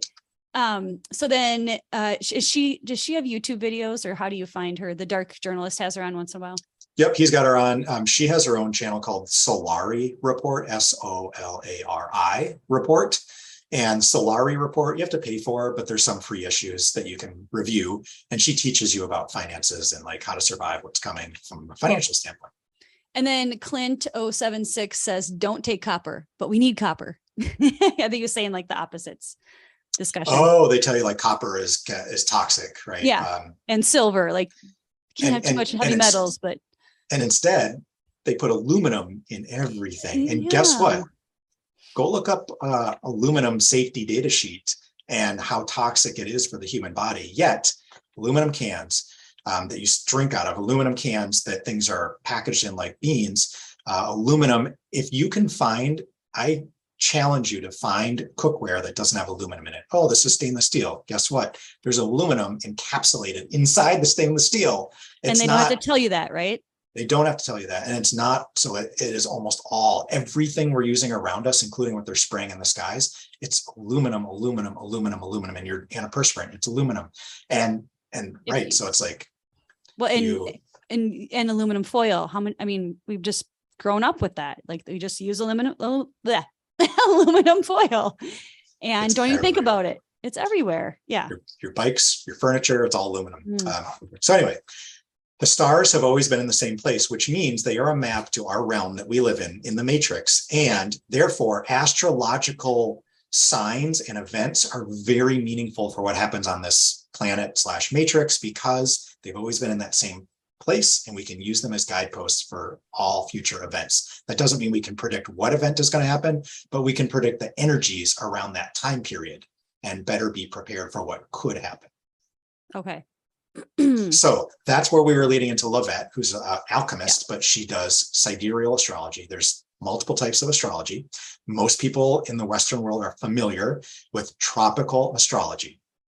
And that's like your horoscope, and you pick up any astrology book, it's going to be tropical astrology. Then there's that if you were to actually look up in the sky at the exact time of year, they say your constellation is there in the sun as it rises. That's not what is true. So sidereal astrology is like, when I look up in the sky, this is what is actually in the sky. So that's sidereal astrology, is it's supposedly truer to what is actually occurring at the time of year when they say it is. And it changes some people's signs for their birthday. They might think that they're Aquarius, and they might be something different based on sidereal astrology. Okay. And she uses that to predict events and to show how past events have occurred. Now, I think Levette is very knowledgeable, but she's very dark, and she gets a little like, the world is ending and this matrix we're in is awful. And she's kind of like defeatist. So we've kind of stopped following her, although we learned a lot from Levette. Yeah. She's given us a lot of like the foundation of what we know. And so like, I really want to just talk about the rainbow, the inverted rainbow. Cause I just drove by one today and I was like, I think it was like at a church or I don't know, some AA group or something. And it was like the inverted rainbow. And I was like, oh. So we're talking about the rainbow flag. Yeah. Specifically, or just the rainbow, because everybody always has red on top. And go ahead. I'll let you just. Well, the rainbow symbolism. So if you see like, for LGBTQ, there's the rainbow symbolism, and for the flag, or, anyone that just wants to be like, we accept everyone, right? And they've got this rainbow flag. Well, first of all, like, you could just put up a white sign with black lettering and say, we accept everyone. Like, who cares that it has to be this rainbow? You're actually like now segregating a group of people that only are the people that identify with that. So that aside, the rainbow symbolism on the flags and on the shirts and everything else is inverted. So think about the chakra color system. What's the base root earth chakra? Red. Then what's the next chakra? The sexual chakra, orange. So that's at the bottom. But if you look at the rainbow flags and symbolism, those chakras are at the top of all the rainbow flags that you're going to see. We call that inverted, because what we're trying to do on this matrix is mirror heaven, not mimic heaven, mirror heaven. So the mirror of the rainbow would be the opposite. And when you take the chakra system and you drive people to subconsciously, through the symbolism of the rainbow, want to strive for the red and the orange and the yellow, those are the base chakras. Not that they're unimportant, but by putting them on top, you're driving everyone to know that the most important thing in the world is sexualization of our culture and base desires. Being comfortable is the highest thing that we can strive for. Being sexually comfortable and satisfied is the highest level we can drive ourselves to. That's the inverted rainbow symbolism. Instead of putting the etheric colors on top, that we're trying to ascend our base desires through the chakra system into the higher spiritual centers. We've inverted that, and subconsciously and subliminally, we're putting the message to people that your base desires are what you should be striving for. So tell people what Confucius said. So Confucius has a famous quote, if you believe he was a real person, and said this quote, which is a great quote, which is, signs and symbols rule the world, not words and laws. That means words and laws, we all think, are the highest level. Oh my God, it's a law. I can't go against the law. I couldn't possibly do this thing, because if it's the law, that's the highest thing possible. But just because it's a law doesn't mean everyone just unconsciously follows it. They have to know, they have to be told, they have to be taught. If you put a symbol or a sign into a logo, let's say a company's logo, or into a movie, your subconscious recognizes that faster and changes your physiology, your breathing rate, your heart rate, your thoughts. They all converge and change on the symbolism. Therefore, symbolism rules the world, and those that know the symbolism control the masses. Pick on Nike for a minute. Like, what would you analyze? Like, kind of do a little example, like analyze Nike in this. Well, Nike is the swoosh, which also can have wings, which is Mercury. So if you know the symbolism, you're like, oh, why did they make their symbol Mercury? Oh, because you can run really fast, and Mercury ran fast. Well, Mercury is the messenger. And there's like all these myths. If you start to understand the myths about the legends. So what are the myths? What's the mythology behind Mercury? And is that symbol of Mercury, that allegory of the god Mercury, is it good or bad? And what does it mean? And what are they pushing on you every time you see that symbol? Your subconscious recognizes the symbol, the archetype of that symbol is recognized by your subconscious, which changes your physiology, gives you thoughts in your mind that are designed by that symbol to bubble up. And by putting that symbol everywhere and making it desirable to you, it anchors that even more. And you strive for that. I want that pair of Nikes. And in my day, it was like the Air Jordans, right?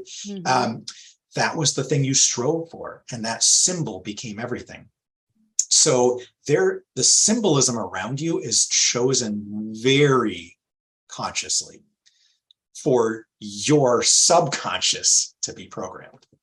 And when you understand the mythologies and the alchemical symbology, you can start to decode what is being placed all around you and how it is making you react between the colors, the shapes, and the symbols. So that not is necessarily the words. The word might say exit.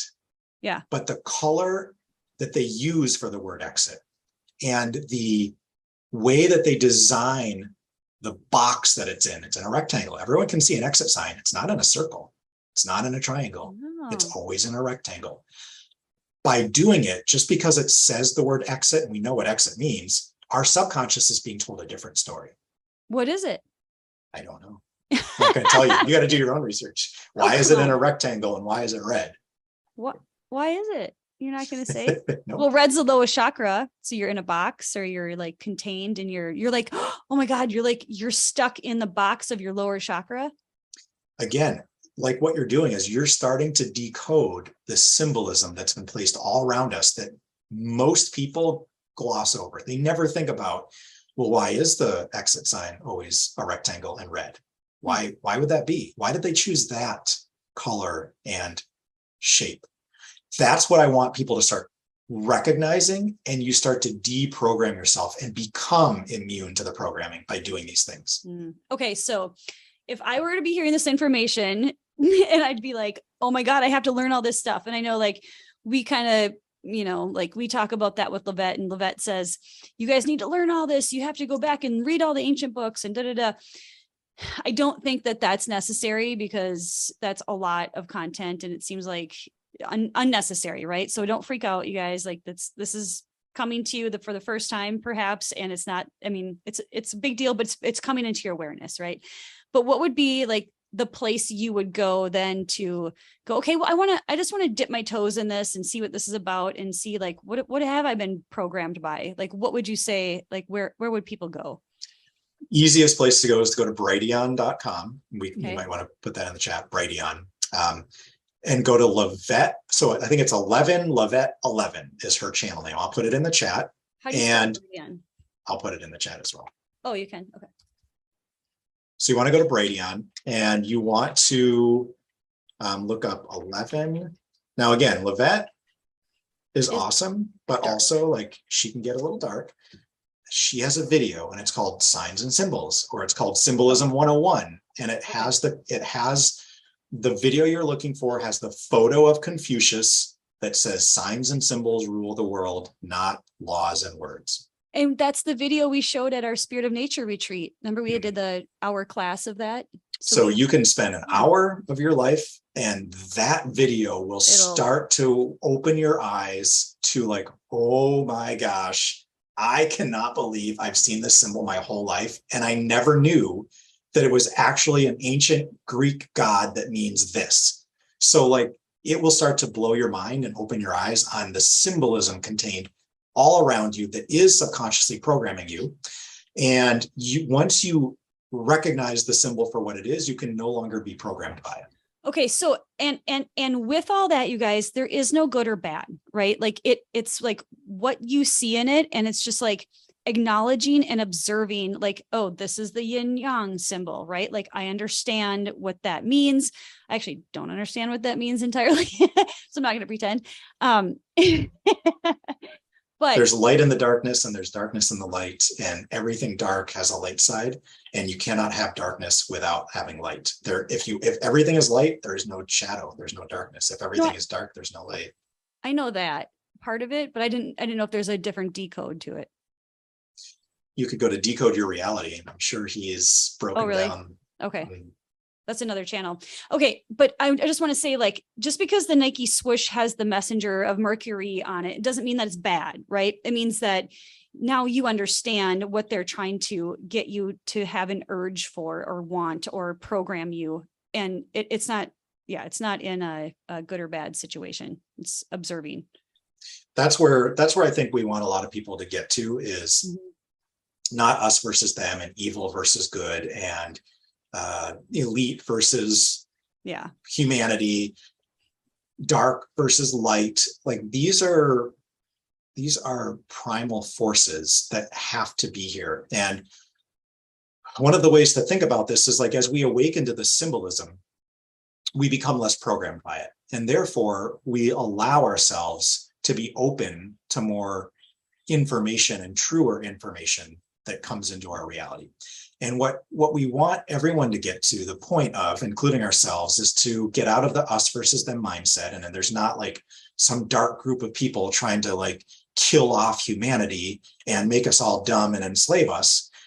Sometimes it feels like that's happening, and sometimes that might be necessary to happen in order to become more spiritually ascendant. Right. If there wasn't these, everyone's got their own idea of the devil. Like, some people are like, oh my God, it's this guy, like his name starts with a B and it rhymes with shill, and his last name is Gates, and like he's the most evil person. Maybe that's one of the like angels in this world, that he's like, oh my God, I have to take on this role in this life. Like, this is going to be awful to cause this much suffering to people and make it so obvious. But if I've got to do that to wake all these people up and get them to ascend higher, and I'll do it. Like, those people have a role. Is that the inversion again? I mean, we live in an inverted reality, right? You live in an inverted reality where we give those people godlike powers, and we're like, I know you're not a doctor, but I'm going to believe everything you say medically. And that's like, the inversion is, that's not really, it's the opposite. And then our version, if you're coming from our side and you're like, this person is the devil, it's like, that's what everyone's telling you to think. And maybe he's like the best person out there because he's taught us more about this thing people are putting in their bodies and why it's, not what they say it is, than anyone else could have possibly done, because of the things he said and the way he said them and the background he has. Yeah. And has probably done more, I don't know, not good, but has been more prolific than any anti-quacker. any anti-quacker just spouting off going, look at all this right? Like somebody shouting at you going, but then you have Bill, you can't say his name. Galahad. No, you can't. Really? Battle flag. Really? Especially type in the same messaging as like the action Jacksonation. Yeah, right. Okay. Oh, what a crazy world we live in. You guys, we all chose to be here at this time. I think it's fascinating. Thaddeus and I just sit and eat popcorn and watch this Matrix reality go by. It's super fun, but we don't actually eat popcorn. But if you were to live in paradise, there would be no incentive to wake up. There wouldn't be. Like, why would you want to evolve spiritually and wake up and like, oh my God, like we need to do something different. Like, this can't be all there is. Like, or like, this thing can't be real. Oh my God, this is a lie. This is a lie. This is a lie. What is true? Like, you don't wake up from having everything given to you. You really don't. And you don't wake up without some darkness. And without that darkness there, we wouldn't be in the spot that we're in, and we wouldn't know what we know. Like, would you give up? And Matt McKinley talks about this all the time. Would you go back 5 years from now if you could give up all the learning that you've done in the last 2 years? We've learned so much and we've come so far. Like, we needed this time, and this is exactly what was supposed to happen. And you don't have to like it, but it is seemingly necessary, because the more comfortable you are, the less incentive you have to like, I need to change right now. Right. So follow up on the rainbow. So so Tara Allen says it's really inverted ? I never noticed. I love rainbows ever since I was little with the Wizard of Oz. So, I mean, we don't need to get emotional or reactionary to it, right? But just know, now that you know, like, it's fascinating. You can look at it as an observer and go, well, wait a minute. Is that in that movie? I would go back and rewatch the movie and see, like, is it inverted on the screen, or is it correct? And then whenever you see a sign in somebody's yard or whatever, and you know that, like what Thaddeus was saying, like, now you know, so that programming isn't working on you, and your lower chakra urges aren't going to work on you. You're going to go, no, I'm going to go home, meditate, instead of, I don't know, something lower chakra. Go eat, or go, like, do something of a power, because it's a power thing too. It's your solar plexus, or Manipura. But Lovette, I just want to interject one more time, Thaddeus. Lovette says, like, take a magnet that's a rainbow and just flip it upside down and, like, reprogram yourself with the purple on top. Do you want to add something more to that? And we're at 5:52. I don't mind going on a little bit longer. I do want to get to Patrick Flanigan. I know you're probably going to need dinner, but Patrick Flanigan is a top priority. I do want to talk about Hunza water and vegan cats still. So, no, I was just, the rainbow is supposed to be a reflection of as above, so below. So if it's a mirror image, you want to show the image that you're striving for, not the image that you're trying to move away from. So you want to mirror moving up through the chakra system and not moving down through the chakra system. Okay. And so the symbolism you put around you subconsciously programs you. And so you want symbols around you that bring you up. I'll leave it at that. Okay. Yeah. And so, like, you guys will learn that. And Lovette's very, like, dramatic. She's like, this is the symbolism you want to see. And it's the phi thing. And what else was it? The inverted It's rainbow? the Aleph. So there's heaven and earth is the Aleph, and then the upside down V with the line through it, not the triangle, which is fire and ice. So anyway, there's a lot to it. Yeah, go watch that video. It's only an hour. Like, instead of watching some stupid Hollywood bullshit, like, go watch that. It's really fun. And she gives you a really basic understanding, and her voice is super crazy. She's, yeah. When I first heard it, I was like, that is what's the dragon. Sounds lady. like a man. Yeah, dragon lady you're listening to, but it's fascinating. And then look around you and see, like, what am I being programmed by? Is this symbol something? Or I don't know, is this symbol something? And I'm holding up a stamp and it has American flag on it. So there's all kinds of interesting things around that. We'll get to that at another podcast. But Patrick Flanigan, who is he? Why should we know him? What do you know about him? And give us the So Dr. Patrick Flanigan was kind of almost the founder of the alternative movement, like woo movement in the world. Really? And he died at 75 in about, I think it was 2019 or so. So not too long ago. And when he was 7, he invented a missile defense detection system, and the Department of Defense bought it from him. Like, he is this supposed genius inventor. He's got these patents, and he invented these things. He worked for the Department of Defense and, like, the CIA when he was a teenager, because of just, like, these crazy things he could do with his mind in terms of inventing and designing things. Well, one of the things that he's really famous for are pyramids. Like, everyone knows there's, like, this pyramid shape has some sort of energetic property. And he was one of the main people to present that to the world. So he wrote a book called Pyramid Power back in the 70s. And it became a very famous book about, like, your razors stay sharper in a pyramid, and, like, food stays fresher in a pyramid. And, like, it creates this energy, this coalition of energy in this pyramidic shape that's unique. So that was kind of one of the first things that he was well known for. And then he invented a number of tools, and EMF blocking necklace that he's got out called the Sensor. And it's the latest one that you can buy is the Sensor 5, I think. They're like $600. They're really cool. They have all this geometry in them. Mm-hmm. So he's just like this crazy inventor. And he worked with someone in a research lab that was telling him about his idea on water. And there's been a number of people, if you ever, like, buy Bragg's liquid aminos or Bragg's apple cider vinegar, there's this guy, Dr. Bragg, And he was also one of these guys that studied water. And they all talk about Hunza water. Flanigan's mentor, who taught him about water, told him about Hunza water. Bragg talks about Hunza water and many others. And they're like, these Hunza people are so long lived. Like, what's the deal? We think it's the water. And that's what people. And Hunza is in the Himalayas, right? Like that's. Yeah, they're like in this like border between like India, China, Russia. Oh, okay. In these like this mountainous region. And people are always trying to identify like, what's the secret of like living really long and being super healthy? Everyone wants to know that. So Flanigan and others like decided it was the water. And it was the Hunza water. They called this the Hunza water. It's what keeps them healthy and young. And so the theory was like, there's something in the water. So like, well, and Flanigan claimed he found the fountain of youth with that, right? I mean, that's what his Hunza, he was trying to replicate it because of that.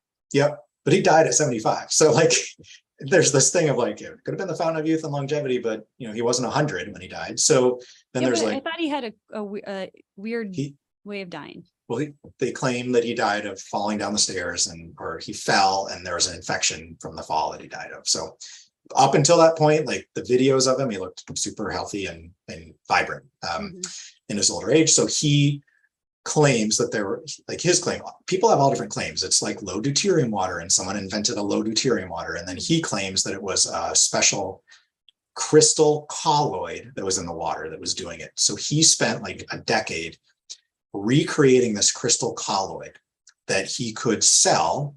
He was like using it himself, and then he started giving it to friends. And then eventually he started selling it because so many people wanted it. So he created this colloid of silica.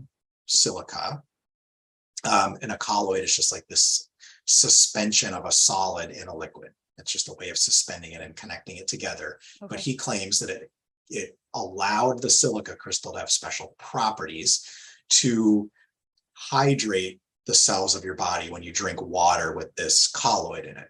And that hydration of your cells kept you from aging as fast. And it gave you way more energy. So his claim was like, I invented this colloid that mimics the Hunza water, and you put a little dropper of it into your water, and you now have the same benefit as the Hunza water. He also claimed that he could sleep 2 hours a night and then have like tons of energy. Correct. In that video you sent me. And the product's called Crystal Energy. You can buy it like online still. Even though he no longer is alive, you can still buy his Patrick Flanigan Crystal Energy droplets and put them in your water. Some? Yep. I before I even knew who Flanigan was, I bought some because I was just starting to like pick up on some of these things. And I was like, oh, this seems like I want to try it, but I didn't know anything about it. And I used it till it was gone and didn't really pay attention to it.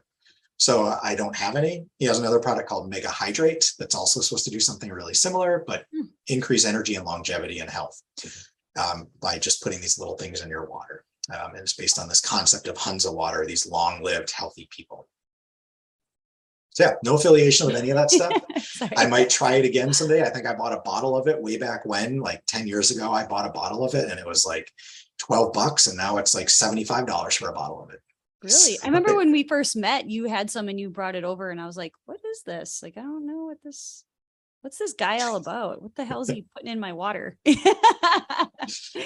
So would people think like, snake oil? I don't know, like what, it's just water. Like, why would it be any different? Yeah. So I'm not like any kind of expert on Patrick Flanigan. I read his biography and I found it fascinating. I think it's well worth anyone reading like stories about Patrick Flanigan. Like he is a fascinating person and like super smart. But I'm not an expert on that product. I only used it once without much attention paid to it. So I think I would. Maybe we should try it again. I would like to try it again with intention and see if I actually notice something. Yes. We could add it to our Orin. Good. I think your Orin is perfect as is. I would add it to my water. Oh, okay. I would agree with that. What about he had a cat and the cat was vegetarian? What's that all about? So Patrick Flanigan is like Dr. Bragg. If you read some of the biography on Bragg, I read a book by Bragg called like The Secret of Water. And then Flanigan has his own book on water called The Elixir of Life or something like that. And they both wrote their books on water and had really similar ideas. They came to the conclusion, like you should drink distilled water and they both came to the same conclusion, Bragg and Flanigan, after writing their books on water, that that the human diet should be living vegan foods, never dead foods, never cooked foods, and never animal foods. Again, that's not where we are. That's not necessarily something that we're practicing, but it's interesting that they both came to that same conclusion. Yeah.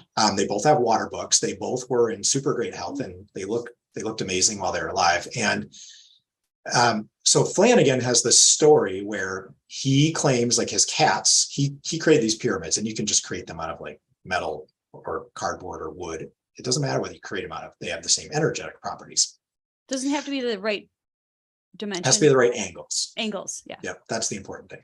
Okay. So he created these pyramids, and his cats were like sleeping in them. They loved sleeping in the pyramid. And his cat, after sleeping in the pyramid, he claims became vegan. Like it wouldn't eat meat.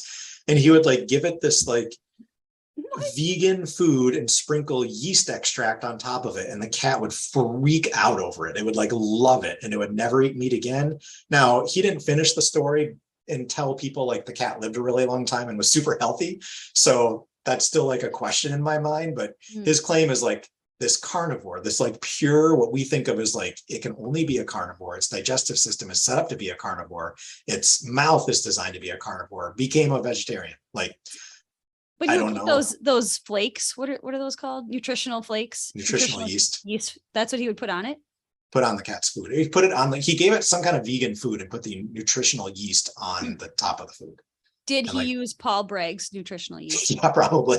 They're probably the same person. Probably. Oh my God. Excuse me. That's so funny. Okay. So would you ever want to try that? Making my carnivorous pet vegan? No. Why? I mean, I might see if it would eat the thing. Like, I guess I could allow it to eat that, but like, I feel like I'm responsible for this animal, and everything I've been taught, of course, it could be wrong, right? Everything we know is wrong. Everything's the opposite. Everything We're we've been taught, inversion. everything we've been taught are like these animals have to have like this protein, and me as the caretaker of this animal, I feel like, am I going to be making it sick and giving it like some sort of hip issue because I'm not giving it the nutrients it needs? Right. Well, I would never let you do that to our little sage Well, bear, see, there you go. but we could do it to. We do it to the neighbor's cat. We could do it to our cats. They're outside. They're like, I'm sure the cats are just gonna like, if they're not wanting to be vegan, they'll just eat it like a bird. Yeah, that's because true. they live outdoors. Right. And then we're like harming the wildlife. That's true. So if we do live in an inversion, then do our pets take care of us? Like we feed them, but they actually take care of us. Well, that's the quantum conscience, Matt McKinley. His theory is like, we think we're like above the pet, and we have to like, we're here to take care of the pet. We get a pet because we love it, but we have to take care of it. And like, we're here for it. We're here to take care of that thing. But his contention is like, that pet is here for me. It's way more conscious and evolved than we are. And that pet is like helping us. It's here to help us. That's his theory. I would 100% agree to that. I mean, that has absolutely happened to me with Sage, our little puppy. I used to be really afraid of dogs. I used to not like dogs. I was just like, I had my heart like so closed off to dog. And when Thaddeus came in my life, he had a dog, and I was like, great. But Copper, his dog, didn't have a very long life. After we met, it was on its like last. He was 14. Months. Yeah, it was last couple months. But then we got a puppy a couple years ago, and Sage has like helped me open my heart. And now I look at other dogs and I'm like, oh, look at that dog. You guys like changed my lens. And just by that little being coming into our world, and he's just this magical dog boy, like bear. I don't even know how to explain it, but I totally get that. And I feel that. And I see that he's completely changed our life. Would you agree? He's changed mine. I want to know what you think. Yeah. It's a little more like nice. He definitely changed your life, which has changed my life. Oh, so it's a ripple effect. There you go. Sage was up there like this little ascended being, just like, all right, I need to come in and help this woman open her heart and know why Totally. Dogs are okay. Totally. Do you want to tell the story of when you That didn't look good. When you Why don't you tell that story? Yeah, but it's such a weird, like, I don't know, it's such a weird thing that happened. I had this really bad stomach ache, and this was before Sage, right? Yeah. Yeah, it has bad stomach ache, you guys. And Thaddeus has done a bunch of I mean, what kind of work have you done? You just learned a bunch of energy Well, work, yeah, basically? I'm not like a shaman to the expertise of Washela, and she's knows how to like remove entities, right? So one of the things that priests wait a minute. You have gifts, and one of the things that like priests do and shamans and others is like remove entities. And whether you believe in entities or not, there's stuck energy in people. Call it whatever you want, right? So I, at the time, was really studying Drunvalo Melchizedek and was learning about the Merkaba. Merkaba, it's like an Egyptian term, body, mind, spirit, whatever you want to call it. And Merkaba, like in his viewpoint, is like this moving, energetic body, triangles and pyramids and inverted pyramids around your body, and you spin this living Merkaba vehicle around your body. And learning to work with your energetic body in the way that he teaches it, once you get deep enough to control the Merkaba and generate it around yourself, he teaches you in his method how to remove entities, or if you want to call it stuck energy, from other people. And so he's, in his opinion, it's like you've got to set up protections, and you spin the Merkaba, and then you call in divine help. In his case, he like uses Michelangelo, the angel, to help clear the energy and take the entity back to where it wants to be. It doesn't want to be with you, and it wants to go somewhere else, but it's usually afraid. So he teaches this method of getting rid of the entities. So like I used this method when my youngest son, had like ear infection after ear infection after antibiotic after ear infection. And I'm like, what? Thaddeus did not give him antibiotics. Just FYI. It's not like he was, whatever. I just wanted to be clear, like we don't do that. So he just kept having these ear infections. So I just asked him, I was like, do you think you might have an entity? And he's like, yeah. I'm like, do you want me to remove it? Yeah.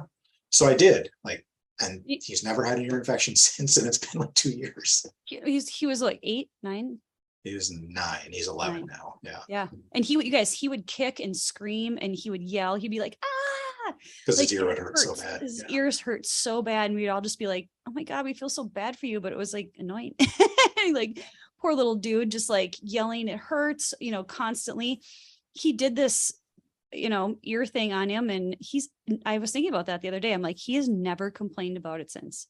So fascinating. So we did the same thing with Tomorrow. So I had a stomach ache. I had a really bad stomach ache, and it was like chronic. And no matter what I did, my diet, I changed 10,000 things and nothing helped. And I laid on my bed one night and I just was like, you guys, I just started to surrender, and I put my hand like on my belly and I felt like a heartbeat. Like it was creepy and weird. And I was like, Thaddeus, I think there's if you're having cognitive dissonance right now, like it's okay. I think there's something stuck in my like solar plexus area in my belly, like something. And he was like, really? And I'm like, do you think you could do like what you did with Hunter to my belly? So I'll let you finish the story. Well, so yeah. Were you just like in another land, or like you're daydreaming? Were you daydreaming out the window? So I had to work through the process of setting everything up and creating the right space to do that work. Because, there's, depending on your mentality around it, like you don't want to remove these entities and have them then attached to something else, or that energy, and move it into your own body and take that on yourself. Yeah. So part of like people that do massage and energy work, like and shamanic work, you have to learn how to protect yourself and the space and direct the energy out, or entities out in a safe way. So I kind of set that space up, and then like when you do this kind of work, like, energetically, you get visions of what you're pulling out. And supposedly like part of the process is you communicate with that energy or that entity during the process. And like when I did, it was like, almost looked like this Chewbacca type character that I was like pulling. I was like, that's kind of weird. Like, I don't know why that kind of vision came to me, but I described that to tomorrow as like what I experience when I like pulled this energy or entity out and like sent it back home. Yeah. So, but he was like, it was like furry and it had like kind of a long body, but it was like, did it have one eye or two eyes, or how did that go? Yeah, two eyes, but you couldn't really see the eyes. They were kind of like covered, and it was like dark brown. And anyway, yeah. And then what, about 2 months later, this boy comes into our life. Oh, can you see it? Yep. People on YouTube can see it. But Sage, our puppy, comes into our world, and he's like, I don't know if you guys on the podcast you can't see him, but go to our Instagram or YouTube channel, you can find lots of images of our puppy, and he's like this little furry brown entity, this being. So I don't know, Thaddeus told me that, and I was like, and it was after we got the puppy. You didn't even tell, did you tell me like what it looked like? I don't know if I told you what it looked like right away. Yeah. But like the image of what I pulled out is almost like the image of the dog that came into our life, which is kind of crazy. It's so weird. Just if you didn't think we were weird before this conversation, like, let's go. Okay, so he's brought up that term Merkaba, and you guys have probably heard that, but recently we just heard it in another way. America. How do you say it? You say it. Amuraka. Amuraka. America or Amuraka. So the ka and the ra, Merkaba, these terminologies are Egyptian. And like ka is like an energetic spiritual body, and like the ba might be your like physical body, and Ra being the sun god, ancient sun god. So you start seeing these terms like Merkaba, Amu, Mu is the moon, Ra is the sun, so moon, sun, sun and moon, Amu Ra Ka, the Ka body. Again, it's all built into that name. And supposedly there's accounts of the Spanish explorers in South America before it was called the Americas, when it was called the West Indies or whatever you wanted to call it. They were in South America and met natives from what we now call North America, and they called themselves Americos. So it's almost like this name for where we live existed in a different way than history tells us. Of course it is. And not to mention the Washington Monument is a giant Osiris dick in Washington, D.C. That's kind of random. No, it's Egyptian. There's a giant penis in Washington, D.C. It is. Everybody goes there and they're like, oh, look at the Washington Monument. Why is it like that? Like, why would they put that there? Why would they put an Egyptian obelisk in the reflecting pool of the United States? Which is Osiris. His cut off penis is what the obelisk represents, and there's no debating that. You can look up any book about Osiris or about obelisk and look up what it means, and it always means the severed penis of Osiris. And also the Suez Canal spells Suez backwards. Like there's so many fun like little Zeus. Zeus. Why is the Suez Canal the Zeus Canal? Like there's so much just stuff. Things that's been right in front of your face and you just never looked at some of these things. But I'd never heard the Amuraka thing, and I thought that was really interesting. Okay, so I think we've covered everything on our list. Are you ready for dinner? Anybody else have any other questions for Thaddeus? He is here to answer anything. We'll stay on for just a little bit longer. I don't see anybody typing in. We lag a bit on YouTube, but also it's okay. I think, we will leave this up and you can put questions in the comments, and if you're watching the replay. There you go. Yeah. I think we should end this. Okay. So if there's anything else you want to end with, like a big idea or a thought or inspiration, or no pressure. I presented some really big ideas in this podcast. And honestly, like the thing, like, I don't know where you all are at listening to this, but the black sun being internet Ethernet cable into our matrix, blazing with so much heat and light from the information content that's blasting through that cable to our realm. That blows my mind to this day. That is so crazy to think about, and seems like it just seems true to me. It feels right, as like we're moving in the right direction of what that thing is up there. And I guess what I would leave us with is just stay open to the ideas that are resonating with you, and never try to wake anyone else up, because they are on their own journey. Everyone, as Fortune says, is an ascending master, and let them ascend at their pace. Let everyone awaken their selves and open their aperture at the pace that they want to.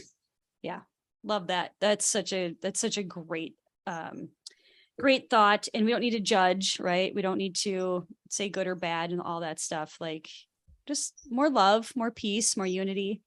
Share your knowledge. If somebody wants to listen, share this video.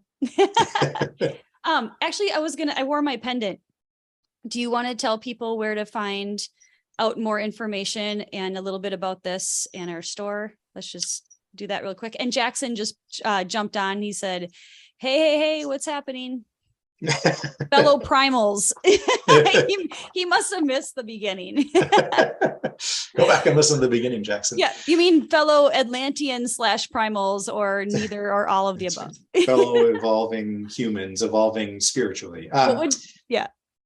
So we do have a store. We've got two. The easiest one to navigate is gamingarmor.net. The one that we're known by is primalhacker.com. And, in this crazy world, like, there's a lot of frequencies coming at us, and building up your own energy field is really important. And you can do that with meditation and spiritual work and food and breath work. And you can also supplement with pendants. So, Tomorrow's wearing this pendant. People ask us all the time about, like, what kind of pendant are you wearing these days to just help with all these frequencies? And so, like, for years, we're just like, we're not going to go there. But we did get some that give off negative ions. That's like when you stand on the ground and you get these beneficial electrons. Those are negative ions that you're absorbing. So these pendants give off negative ions, and they strengthen your energetic field to protect yourself from the frequencies that are, embedding themselves into our environment, like 5G and 4G all around us, these microwave frequencies. So we do have those, and there's like a super special deal on gamingarmor.net. They're like $12.99, and that's free shipping. So depending on when you listen to this, if we have stock left, we're doing like this really special deal to get people to try them out. And there's a lot of other awesome stuff on that store, like protecting yourself from blue light at night helps you the next day to do your breath work and your spiritual work, because you're not so tired and you've got all that melatonin around, which allows you to decode the reality. The melatonin is the liquid crystal information that your body gives you to decode the reality we're in. It's pure information, and you lose that information when you see blue light at night. So get yourself a pair of blue light blocking glasses. Yeah, that's actually really good point. And also, Thaddeus, we have some new products. We have beanies that are Faraday cages. We have baseball hats. What else do you have? Those are the two major things. We've got like... do you have any sweatshirts?